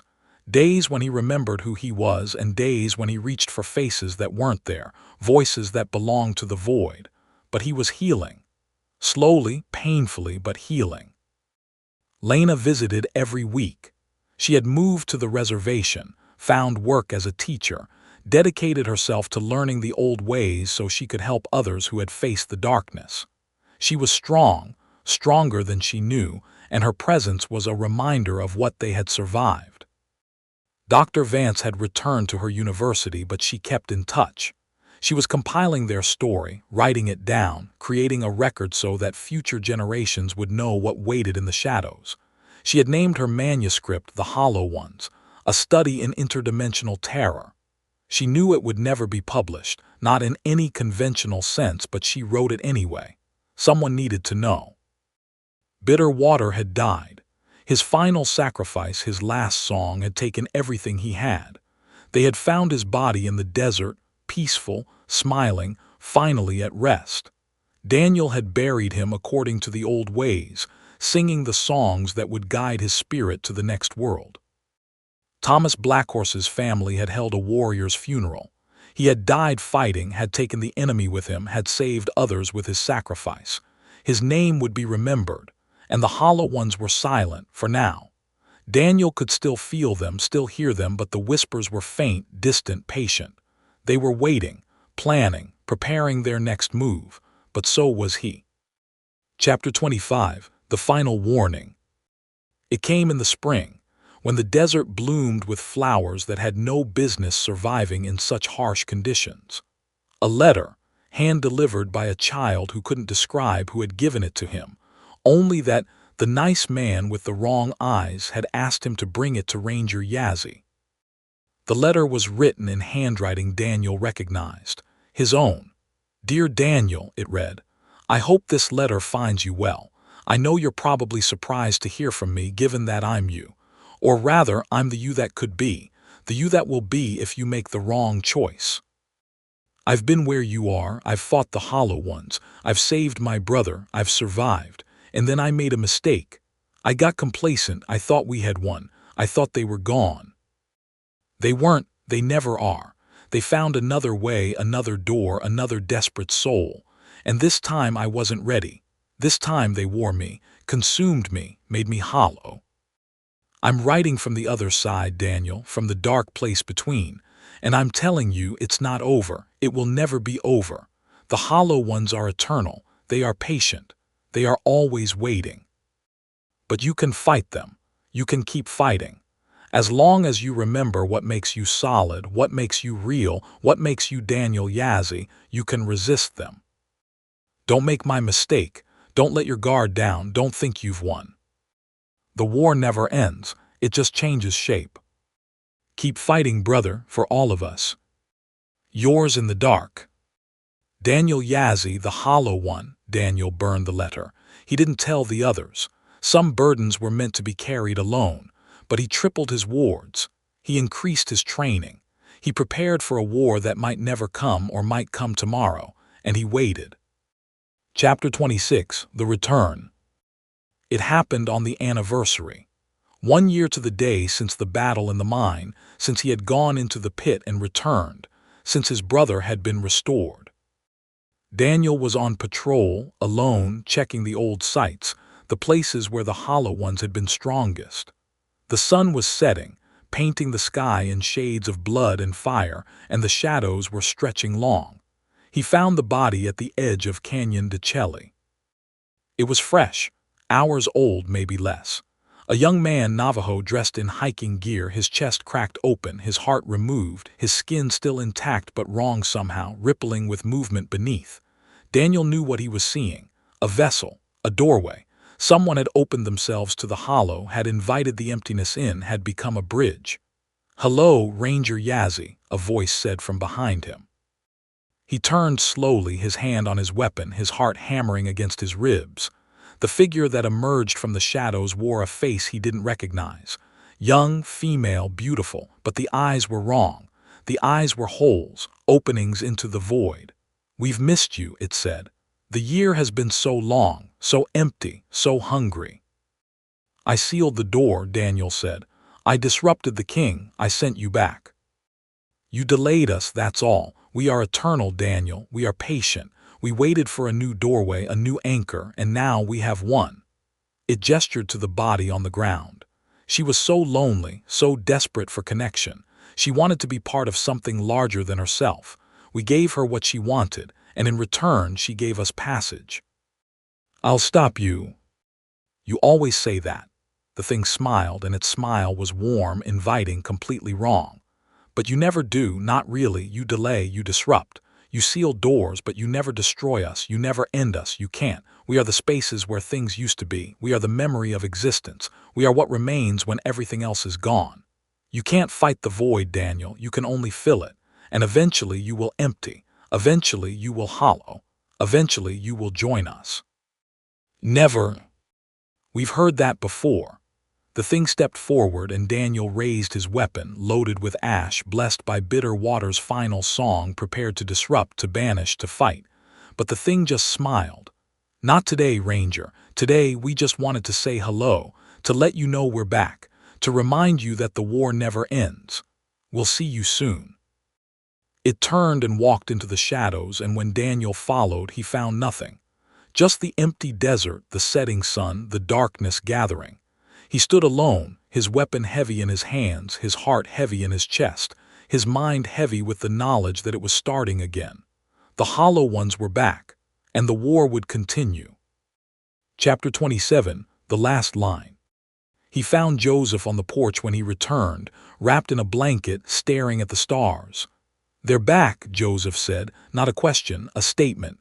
"How did you know?" "I can feel them, the connection, it's still there. I was hollow, Danny. Part of me always will be. I can feel them moving, waiting, wanting. I found a body, a new anchor. They're building a new doorway." Joseph was silent for a long time. Then, "What do we do?" "We fight, we survive, we protect others. We do what we've always done." "Is it worth it?" Joseph turned to look at him, and his eyes were haunted, full of memories that weren't his own, full of the darkness he had seen. "All this fighting, all this pain, all this fear, is it worth it?" Daniel sat beside his brother, looking up at the stars, feeling the weight of everything they had survived, everything they had lost, everything they still faced. "Yes," he said, "it's worth it because we're here, because we're solid, because we're real, because we exist fully and completely in a universe that doesn't care whether we live or die. The hollow ones want to take that from us. They want to make us empty, to make us hollow, to make us part of their legion, their unity, their endless hunger. And every day we resist, every day we choose to be ourselves, every day we feel pain and joy and fear and love, every day we are fully human, that's a victory. That's us winning. The war never ends, but neither do we. As long as we keep fighting, as long as we keep choosing to be solid, to be real, to be ourselves, we win. That's why it's worth it." Joseph was quiet for a long time. Then he nodded slowly, and a small smile touched his lips. "Okay, little brother, let's win." They sat together on the porch, the two of them, watching the stars wheel overhead, listening to the silence of the desert, feeling the presence of the hollow ones like a pressure against their minds. Tomorrow they would fight. Tomorrow they would hunt the new anchor, disrupt the new doorway, protect the innocent from the darkness. But tonight, they were just two brothers, sitting together, being human, being real, being alive. And that was enough. The end. Epilogue. In the dark places between worlds, the hollow ones wait, patient, Eternal, hungry, they have waited centuries. They can wait centuries more, and they will. Because they know with the certainty of the void that eventually everyone falls. Eventually everyone becomes hollow. Eventually everyone joins them. The war never ends. It just changes shape. And Daniel Yazzie, the man who went into the hollow and returned, knows this better than anyone. He stands guard. He watches the shadows.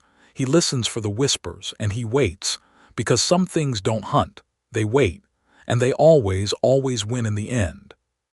Final line: the hollow is patient. The hollow is eternal. The hollow is waiting. For you. Thank you for listening to today's stories. If you enjoyed, please leave a like and subscribe, so you don't miss the stories yet to come.